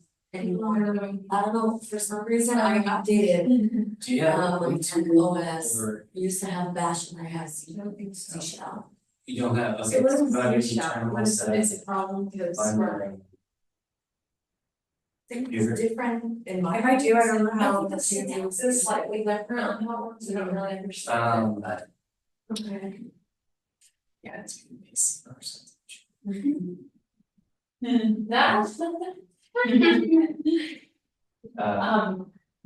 It's just 5 files, so you can just. You know how to download the Get HTML. to. Okay. Using So GUI, you have the HTML. drag and stuff. I do. You can use that. Yeah. It's there. Oh, I know, no, I have them on the, basically, after we ran that, fast queue, So yeah, see if you See. can click on the Fast queue, box see. over here. where is it? Yeah, Star, download. that, fast queue, That made up all HTML. that, yeah, it made a bunch of files. Okay, It so you processed fast queue files, and then Okay. wherever this is stored. So I don't like really my need someone right dashboard. now then. If I can Yeah, use it, that's, is it- yes, we'll get back to it, but yeah, right. And The main thing there's was like, HTML let's just. there, right, where you yeah, upload that's them. file, or there's that's an HTML file now for each of the 5 fast queues, and you can just download them in like. Okay. So yeah, whereas this is what Caleb said, yeah, if you just click on. Yeah, it'll go back, you can just, and go to download. You get it? I agree, it's not the condom. I just Yeah. No, I'm trying to agree, it's not. Yeah, there we go. Yes, I can make that happen. Yeah, I need to use the very so. No, I can just get the first secret with nothing either. Question 512. But I was calling the way with Corey, I had the same issue like not fast, so it was the same Shells of bash, and I said. And I don't know enough about it, so it's. So I'm trying to. Is there a way to download that, like maybe forward in the future or stuff? Like afterward. Is there a way to get bash instead of each other, what is? Yeah, I can't remember, it's like bad. Base, shell, something like that, I can't remember. But if you Google it, probably some. computer. I guess that's Soul, how I get to but I my- can't pull from Soul to my computer. With the RCA. Yeah. So what commands did you type, so in the Soul system, you type rsync-p and then some file that you wanted to pull? And you were able to get it in? Oh, wait. If we wanna send something from Soul to our home computer, Yeah, do we put that command in our home? the home, yeah, the terminal, local, not the yes, not the soul. Yeah, that doesn't. I can go to Soul, but I can't go back. That's interesting. Yeah, so it's, I don't know, you're using. Yeah, because it works for you, I don't remember last time. Yeah, But like I probably did. I don't know what that could be causing that.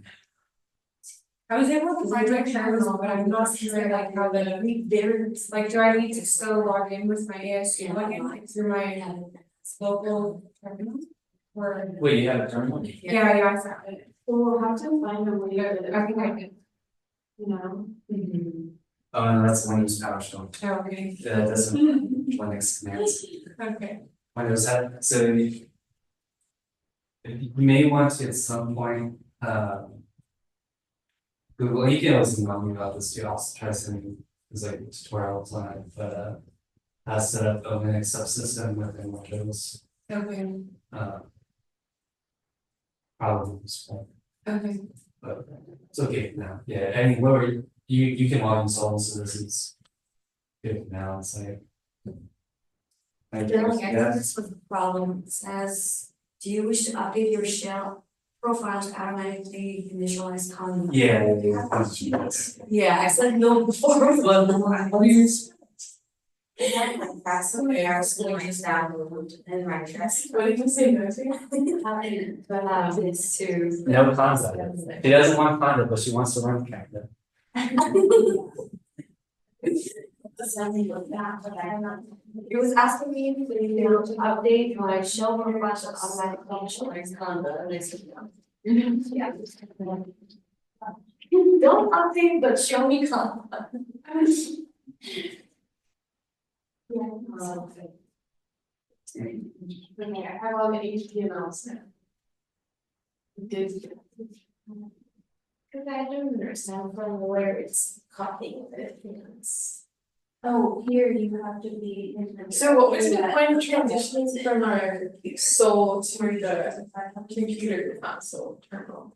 and then that's the. Like, why download the files there to your local machine? Yeah, like. Yeah, because you can't open HTML files on Sol, so you want like, because you have to know the web browser, so you want That's to. it. You're, Copy this location. and the RC, you would have just done that in a faster way. Sorry? The RC could have just done that in a faster way because they. Yeah, that's why I usually just make it clear. Okay, There's no wrong place. okay. And I'll charge you. Oh, 100, go ahead. Sorry. I looked for, you would think it would be one of them. Yeah, oh, look, no, I'll take it. Yeah, I'm sending something because I found this slide with the class about what shells. Yeah, I my user. For the show, So here you go. That's Sorry. I just never made to open that and do it. I think it's really exciting. Test it. Very loud. So I don't, you don't have to put it. I'm gonna say that. Another name.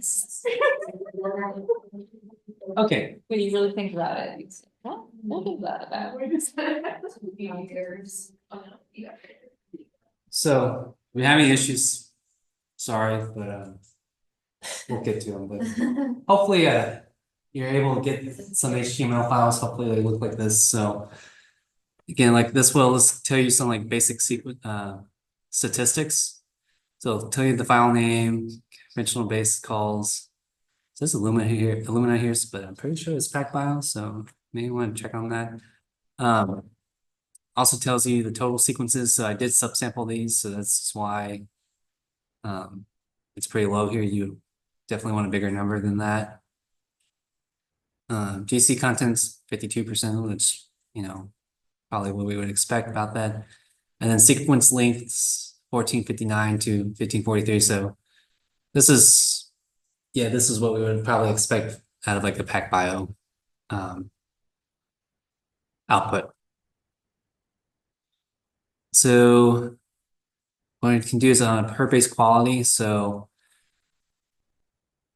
if you're looking at these sequences, like you have all your different reads, right? It's outputted. What they'll tell you, like at position 1, like what was the quality score, and so you want usually all of these to be in the green, and that looks like that's the case here. Now usually like in Illumina sequencing, you usually would see it like a drop off towards the end of the sequences. So, but this is pretty cool, pretty interesting. So I'm guessing this is because this is not the case for PacBio sequences, because there's the connects, what's that high fidelity? I don't know if it's an enzyme or what chemistry they're using, but looks like it's whatever's being sequenced. Like the machine has high confidence and it has like in very high quality base scores. Are you concerned at all about the orange, or is that kind of no big deal? With these little Yeah. here, This is it's not. the line. Yeah, it's not ideal. Like if everything was in the orange, I would be a little more concerned. Yeah, but like to me, like this is nothing too like it's not in the red, so it's Yeah. I would say pretty good. And then we can also get per base or per sequence quality scores. So yeah, everything is like really high Fred score, so really high quality. So that's so like most of the sequences, the average quality is really high, which is good. Um, per base sequence content. Again, it looks like kind of everything um, is all over the place early on, but then it kind of levels out towards the end. I'm not really sure what could be causing this. Maybe this could be adapters. Um, yeah, to me, so I'm still learning like PacBio data sets. So like to me, this is kind of interesting and may want to look into this a little more why we see these big disparities early on. If I had to guess, it's probably related to the adapters. But Do you know what's the data you inputted already was lead of the adapters? I can tell. Yeah, I looked and it's like because usually like especially when I'm uploading data, they'll say um I'll put like either they're like wrong or like adaptive trend or something like that, and they couldn't see they didn't find anything like that in the publication. But I could also it's not right something. Maybe it's on the when they uploaded the data to NCBI, they mentioned that.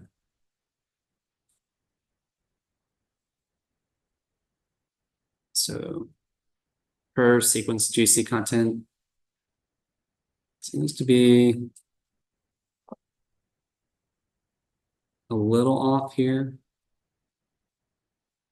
I mean, it's at 52, but maybe it's much higher than the theoretical distribution. What is the y-axis? Access.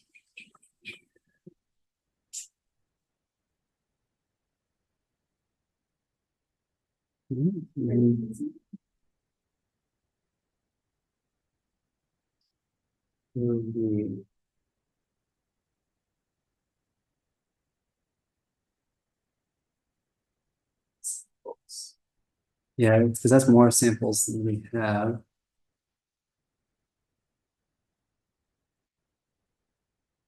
I'll have to look into that. I'm not remembering right now.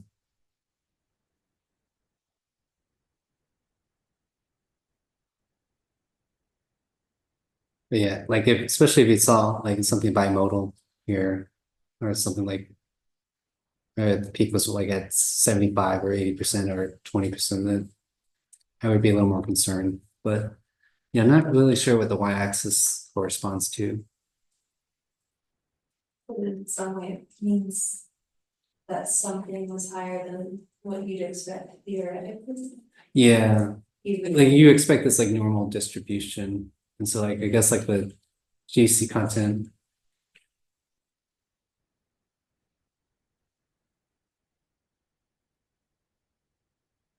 I have to look into that. I'll look into that more.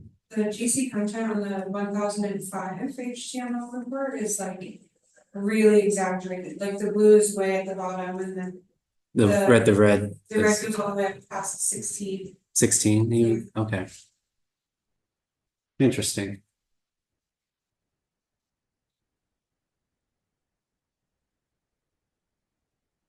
Then per base and content.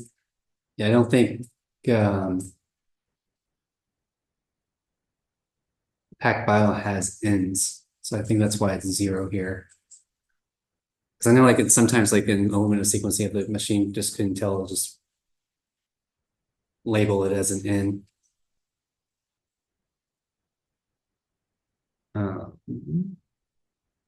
Sequence length distribution.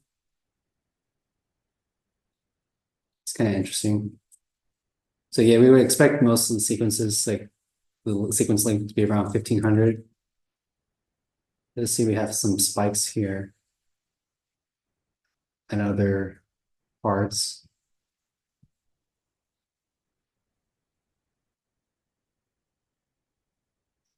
It's kind of interesting, I would say.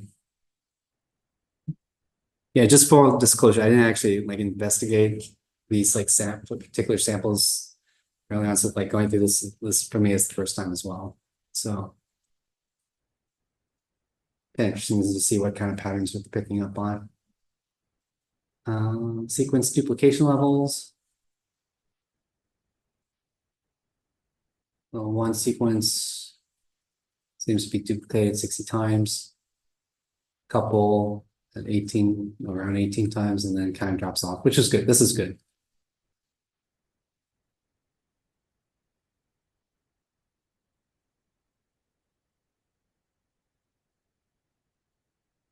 And yeah, yeah, so here are some of the overrepresented sequences.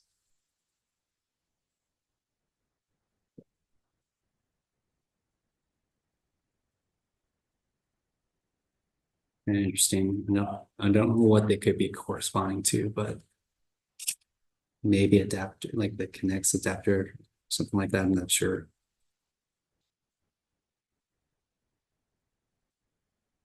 What would you do to figure that out? Or would you bother? Does it really matter? You could do a blast on them. And see what if it corresponds to anything. Maybe that could help explain whether or not if it's like a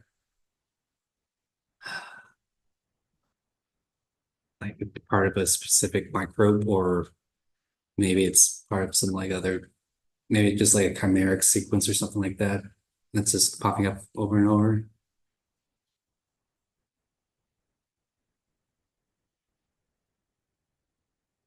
Now, I will say, like, maybe worth doing a little more investigation. Like I think like FastQC was kind of designed for more like Illumina based sequencing. I couldn't find like a PacBio sequencing like equivalent tool, but again, like these are kind of like these metrics that are included in FastQC is like kind of things that you just want to be like, like aware of in your data set. You want to know like how confident the machine was in your sequencing reads, and whether or not you had some specific duplication, and if you had like, off how like sequence length distributions were looking like.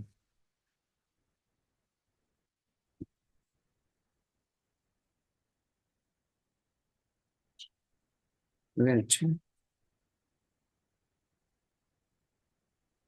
US.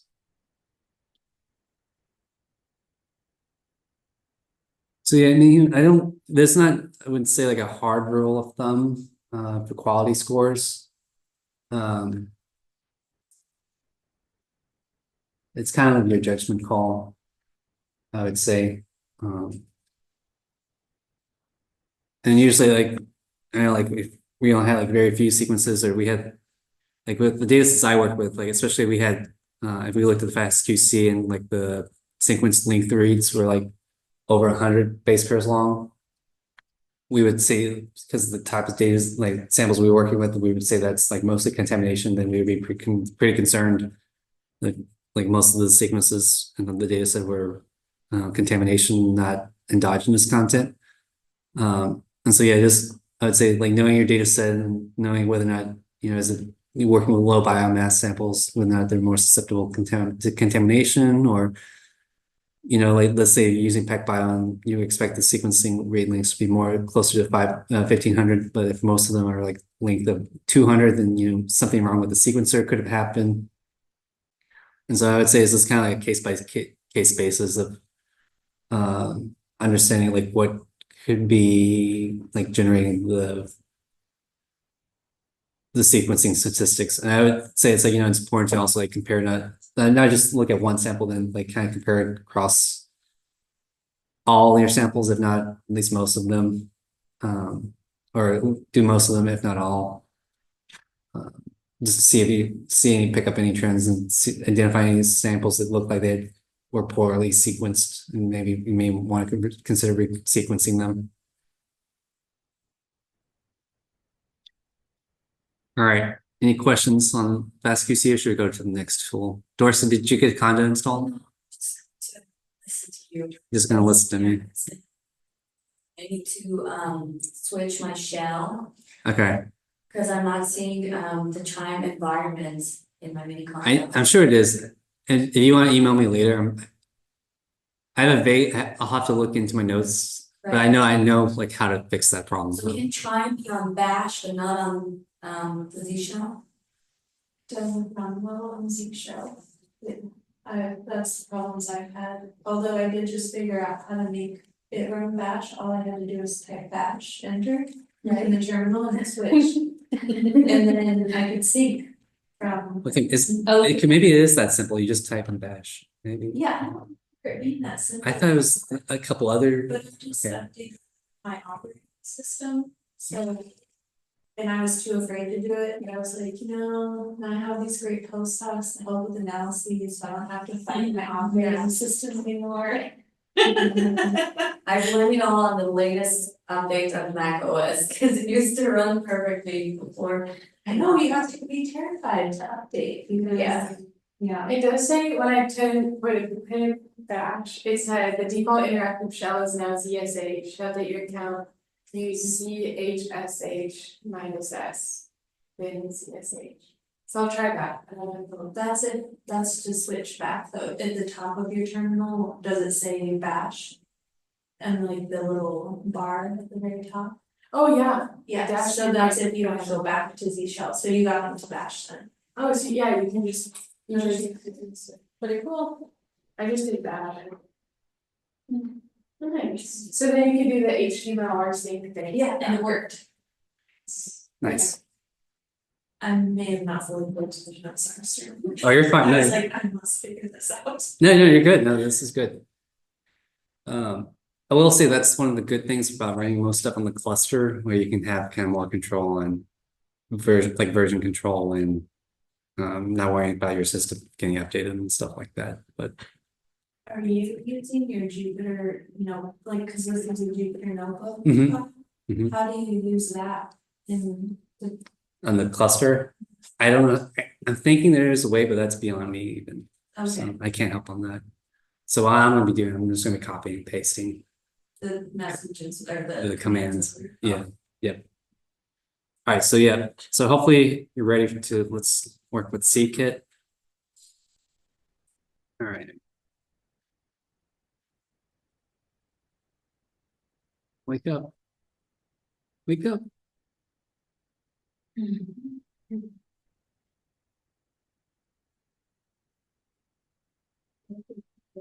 Thank you. Let's did it kick me out? Okay. All right, what did y'all do to my computer? It's Friday afternoon, you can't be responsible for your computer checking out. It wants to check out early. Okay, so go back to the wherever you have Sol set up, and then you're going to copy and paste the module load Mamba latest. And so What is Mamba? it's like Conda, but it's supposed to be better at controlling dependencies and like making different environments more compatible with each other than Conda. So Mamba is supposed to be better than Conda. So that's what you can think of it as. 5 years of grad school. Just being locked away in a dusty old room. Prerequisite.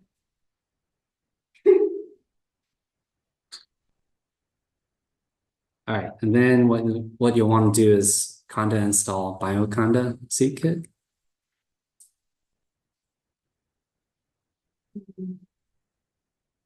And then hopefully this installs for you.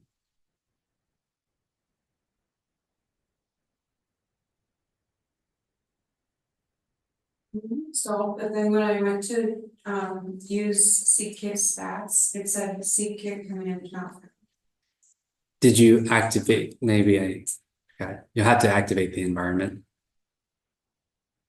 I'll show you in a second after mine. know why everything is moving so slow. Okay, Why didn't you read the activate code? Or command? Well, Maybe. so did this, Or Max. Maybe. wait, this didn't work for you? Or? It did work. Oh, it did Yeah, work? Okay. without an activate. Oh, okay. So what you want to do is, what you can do to check your environments, Caitlin, is conda info -- envs. And then what you want to make sure you should set one of yours should say ckit up here somewhere. Do you see ckit?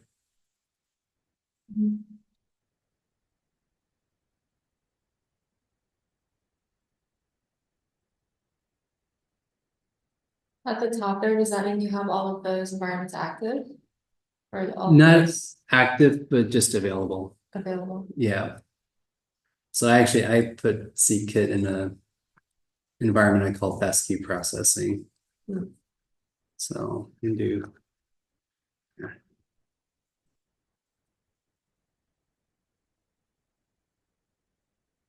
So then if I try to run ckit, then you have commands are available.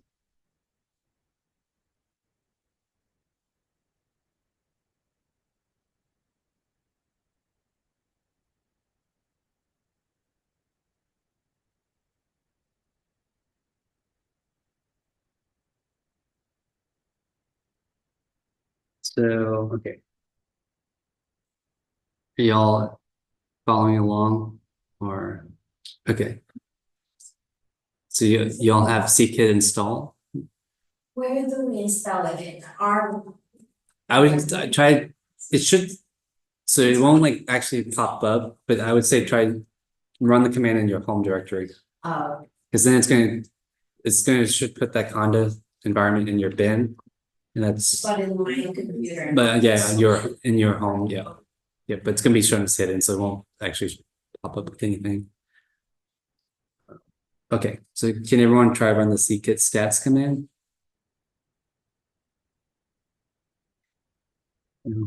Caitlin, No, yeah, so mine installed, but I've tried running the ckit stats command twice and it's the same command.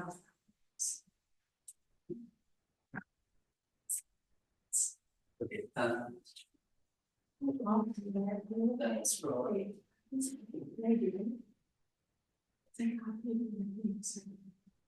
show me where it's installed. No, it's probably not really this yet. Okay. Okay. We can Oh, so we should have it. With this stuff. we'll have to do another step for you, Caitlin.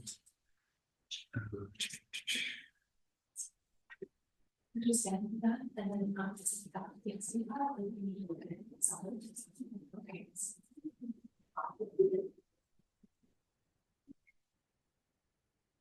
Okay. So what I want you to do is to conda create -- name, and then name it ckit. Inside of that carrot. No, yeah, just don't worry about the carrots yet, just the ckit.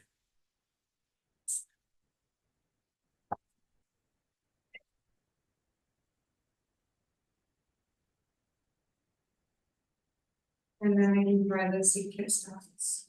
No, yeah, what you have to do is then run that conda install command again. Okay, so if you were able to run the ckit stats command, you should generate a text file that looks like this. I don't know why. I should have done .fastq, .txt, not fastq. Let me fix that.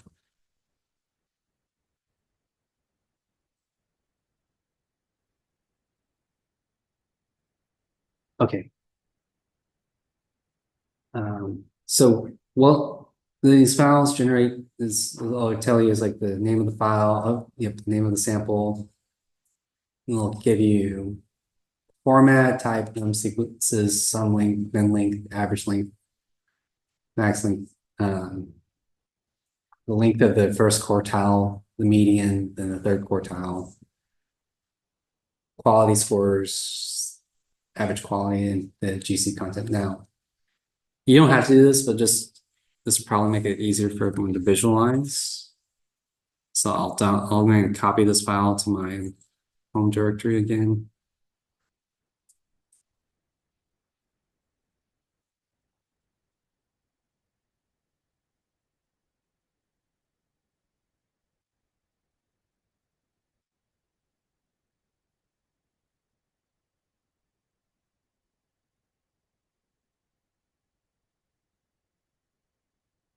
And then I'm going to open this up in Excel.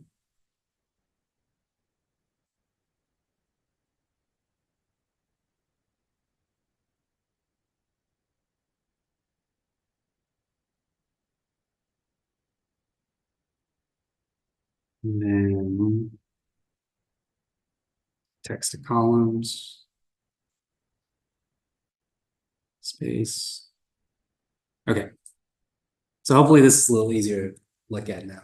So if you copy it to your local directory and then open it up in Excel, yeah, gives you all this good stuff. And then like a per sample, it's kind of like it mirrors a lot of what we saw in FastQC, but again, this is just kind of another way to look at your data and visualize it. Like this basic statistics for it.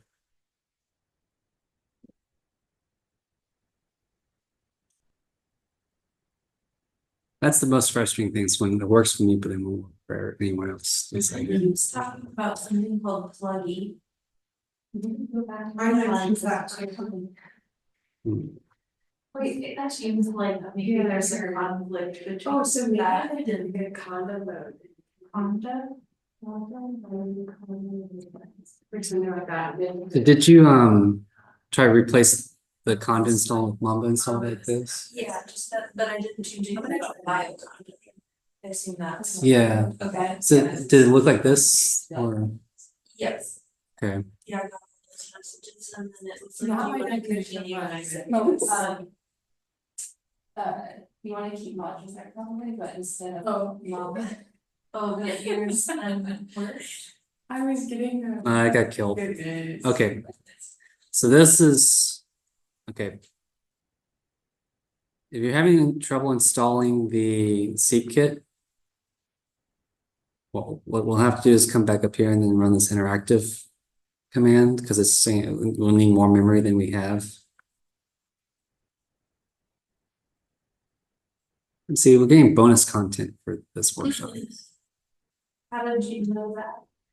If it gets killed, it usually means you won't like you don't have enough memory to run that command. 48 gigs is not enough? But no, I don't have that. No, so I'm activating 48 gigs. So I guess like 4 gigs is not enough. So if we run the interactive and then try to install it, I'm hoping that's going to resolve the issue. I think I already did that, but maybe it times out. I have the interactive already running too. And it didn't help. It's still killed. I guess ours didn't say killed, I guess ours. said No, it was yeah, there. it's like, yeah.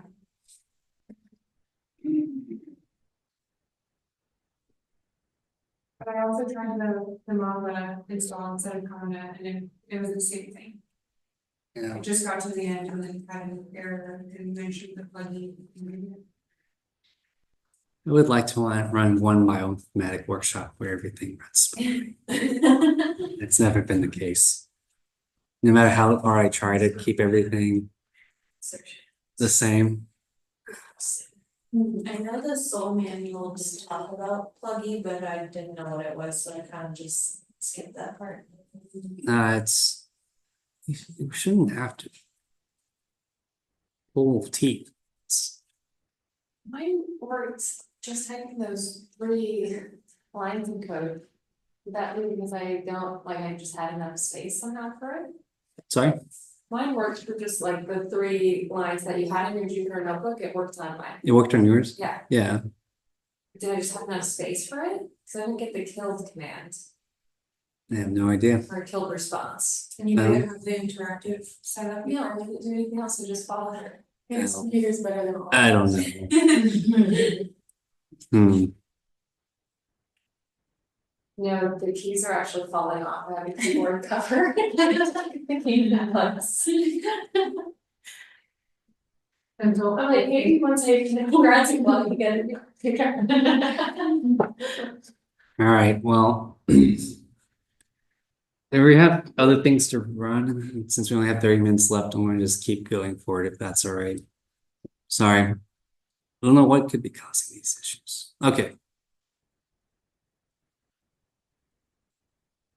All right, so we got the C-kit stats. We went through that. Next thing we want to cover is how to get your data ready for Chime 2. So I have like the Chime 2 installation on the Jupyter notebook. So if you haven't run that, but just for the sake of time, I'm just going to keep moving forward. So then we at least get to see what this is supposed to look like. So I'm just going to activate my Chime 2 environment.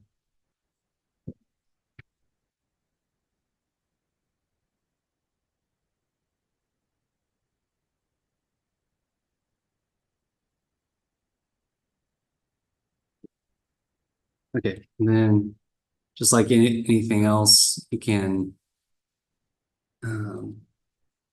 see what features or parameters are available in Chime. So if I did Chime space and then double tap, it showed me all these different tools that I can use with the Chime 2 environment.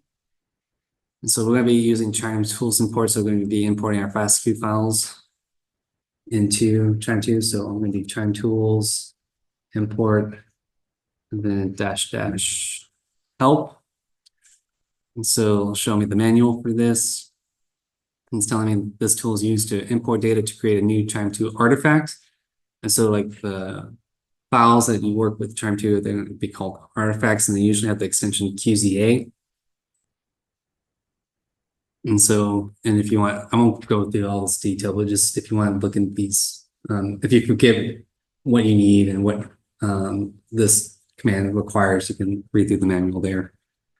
Okay, now, as you start getting with larger and larger data sets, what you're probably going to start wanting to try to work on is submitting bash scripts or Slurm scripts to the cluster. So that way you can just submit it, and then if for whatever reason your computer shuts down or you have to walk away, like you don't want to wait for the command to finish, you can submit it to the cluster, and then that cluster will be working, like runs the commands in the background.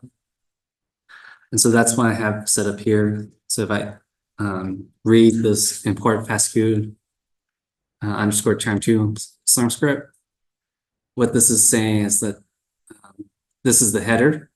And so sbatch is like,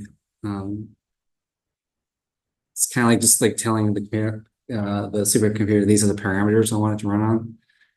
So job name is like import FASTQ files. -o is like the output script. And so that's going to be saved as this log. It's basically, this is going to be saved the logging file. How many nodes I want to use, how many threads, how many tasks per CPU units I want to use, how much memory I want to use, and then -p is the telling it like what kind of, where in the system do I want to run on the general system or in the HTC system, or sometimes like some PIs may have their own like like their own allocation.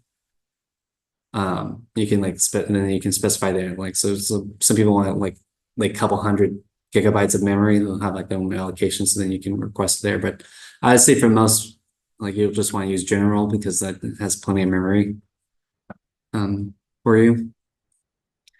And then what I'm having here is the change directory. So this is just telling us script. So run this script basically where I'm currently, like where I have the current files. And then I always do a set -uex because then the prints out like line by line what's going on in the like with the outputs from the command as well. And then from after that, I'll have like activate time2 environments, and first have to do my module load, module latest. But And then, wasn't Chime already activated? so I have activated, yeah. So I did that just to show you what those commands are and what time2 looks like. But yeah, you actually don't have to have time2 activated in order for this script to run. And so then, yep, and then I'll have whatever command I want, then I'll have that in the script. All right, and so how do we submit these scripts? We'll do sbatch and then the Slurm script. All right. Now, I don't have this memorized. I have a shortcut, but I'll have to look.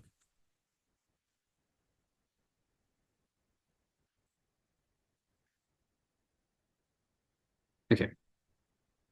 So once you submit a script, you can use SQ and you can check to see whether or not it's running yet. And so what this will tell you is the job ID, the partition. So this, and the name is going to match whatever job name you gave it. Then your user. I forget what PD stands for, but it's like, it's kind of like, it's still in the queue. I know that much, it's still in the queue. And the time 0 means it hasn't started running yet. And sometimes this may take a minute or two before, because it has to like find like space basically in the cluster in order for this to run. So that's like, as you request more and more memory, it's like it's gonna have to find space for you, so that may take longer and longer in the queue.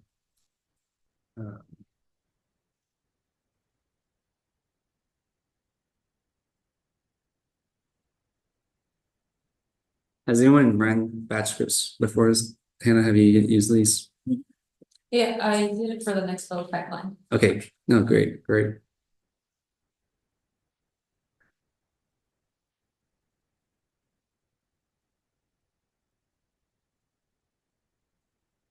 Any of y'all, have y'all used this before? Very minimally, but Okay.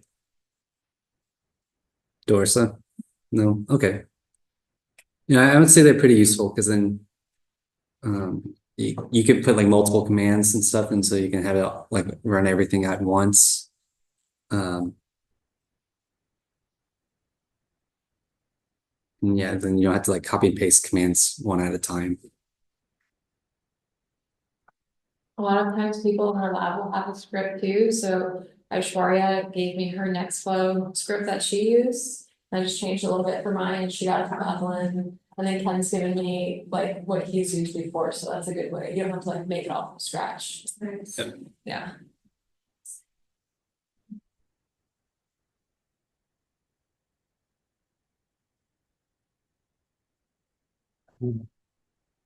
So which one is running? Which one are we waiting? It's still the same one. I'm just checking to see if it's changed at all. Okay, finally. So now the status is running. It's been running for 30 seconds. It shouldn't take that long. And then, so what we're going to be looking for is this outputs, this PacBio seeks QZA file.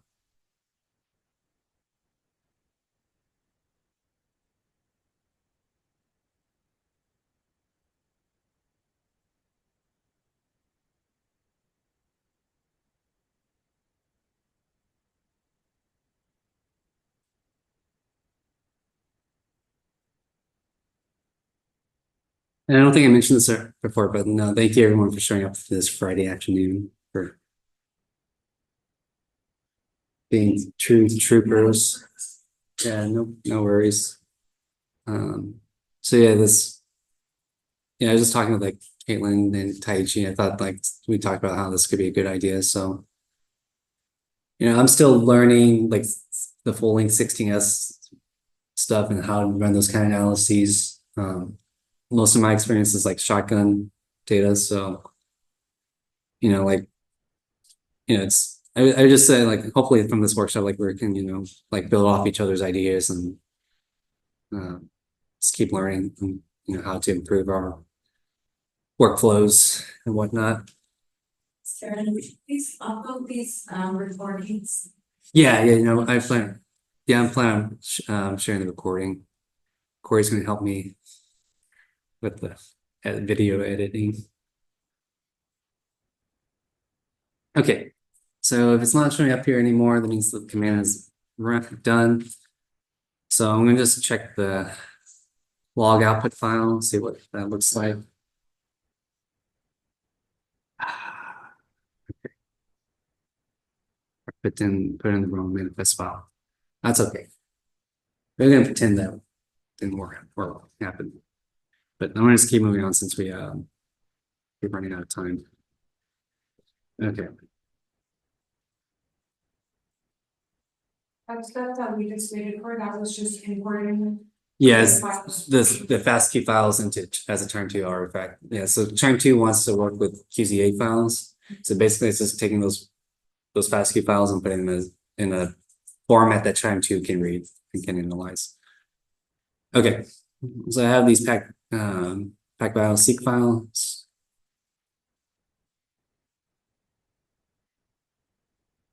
And, yeah, interested, bad, imported data.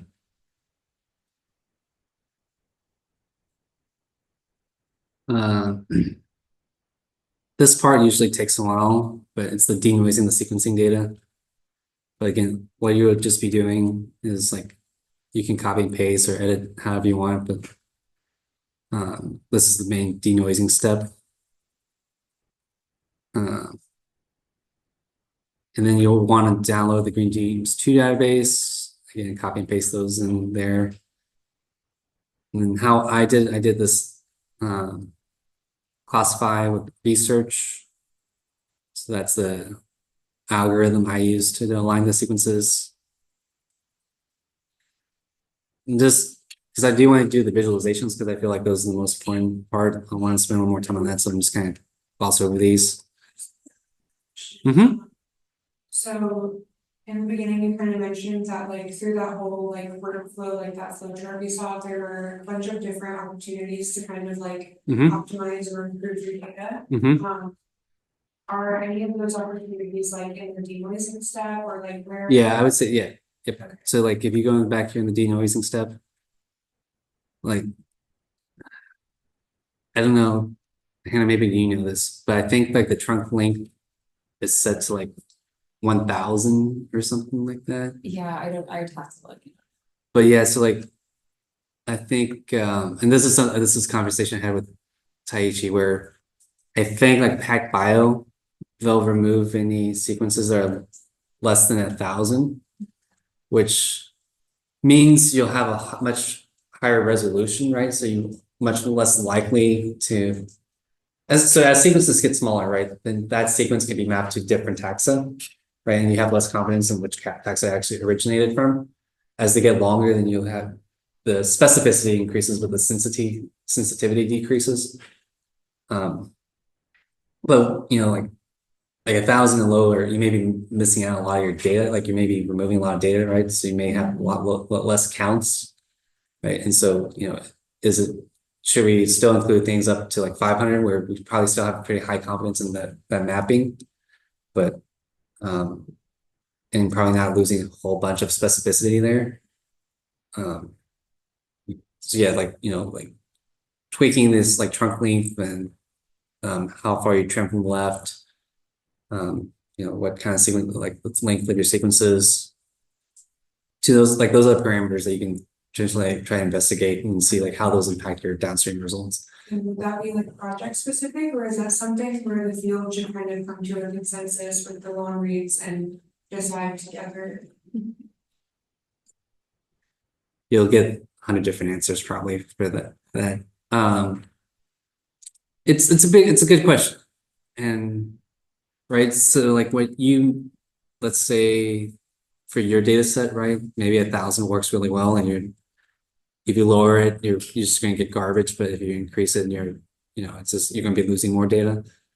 But maybe for someone else, right, maybe a lot of the sequences are like around like 900 to 1100 length, right? So maybe it's going to impact the data set more than yours.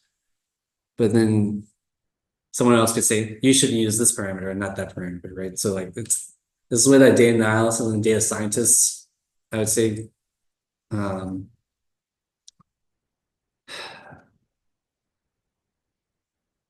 becomes so important, like those kind of like those thoughts and like how your data should be. It's like, 'cause, like it's really up to you as the researcher to try and make those calls and saying like, like to me, this is why I'm using these parameters, making this the most optimal for my data set. Again, like standardization is great because then if everyone's using the same commands and everything, right, then it's easily comparing, then you're not going to have as much discrepancies, but then you may be losing some good data, right, because you're using those like high thresholds. I don't know, does that answer your question? The main thing is I don't really think there's an true answer.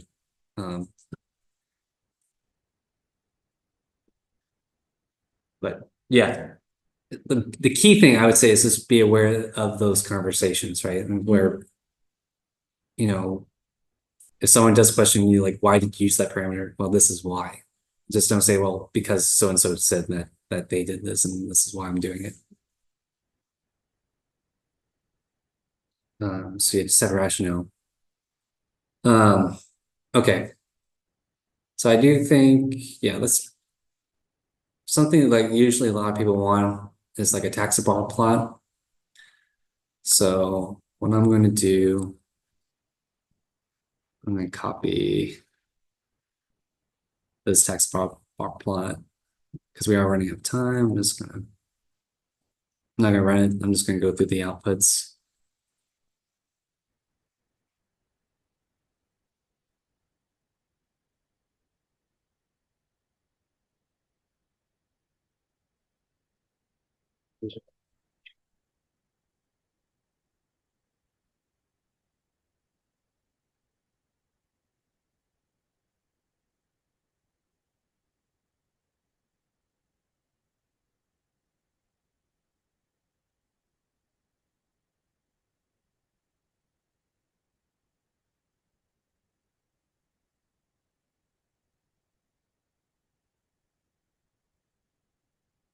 Okay.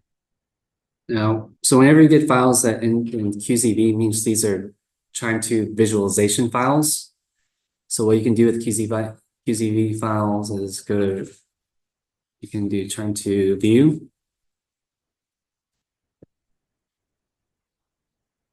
Then it's the only GUI I accept to use for microbiome analysis is trying to view. Okay.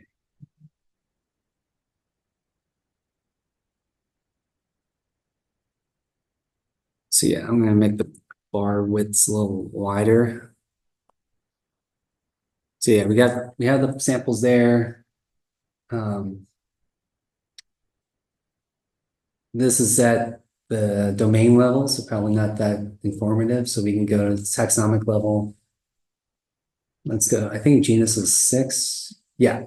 So we can go taxonomic level 6.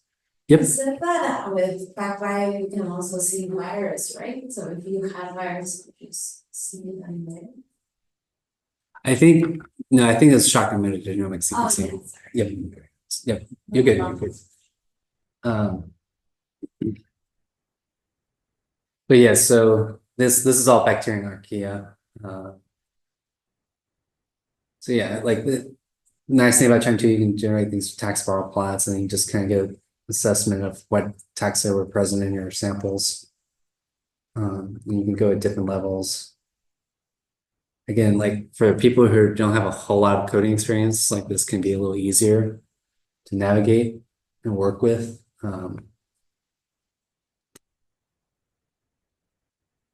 But yeah, I want to explain this because I think everyone here has probably seen these before, right? Okay. Then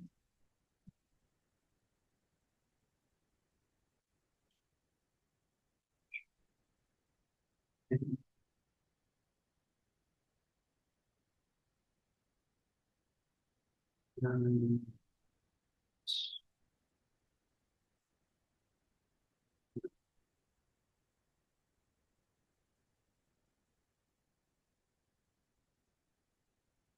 As far as time goes, Mhm. is that pretty much the extent of the manipulation you can do with the taxonomy visualization? I think, let's see.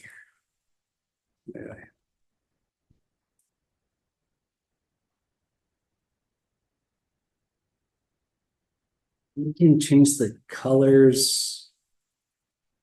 Um. Change the order.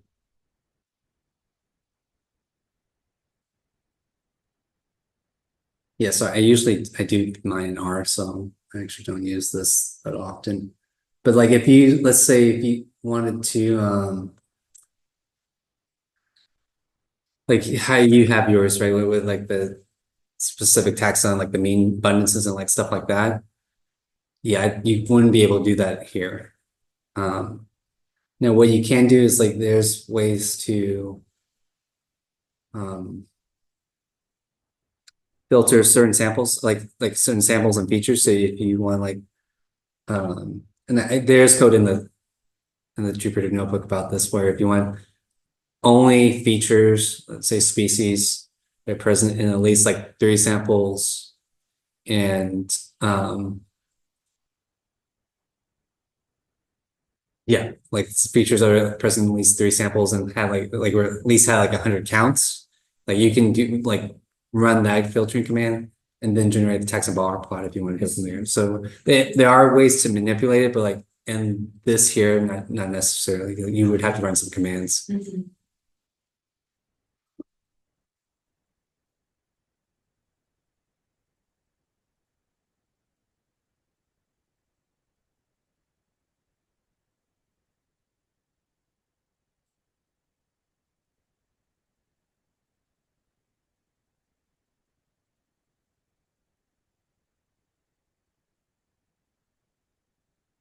Losing my train of thought. Where did I go?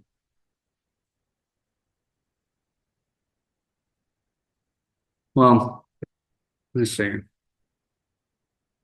I don't think we have time for much else. The only things I would say try to keep in mind. So,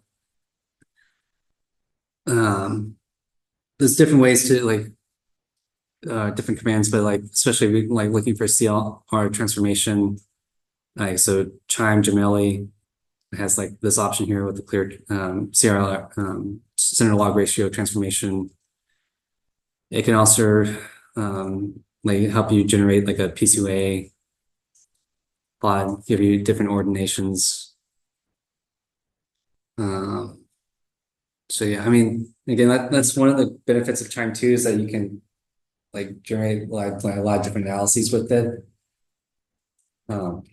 But then like I guess Caitlin suggest like kind of hinted at like it is kind of limited where you don't have as much flexibility as R.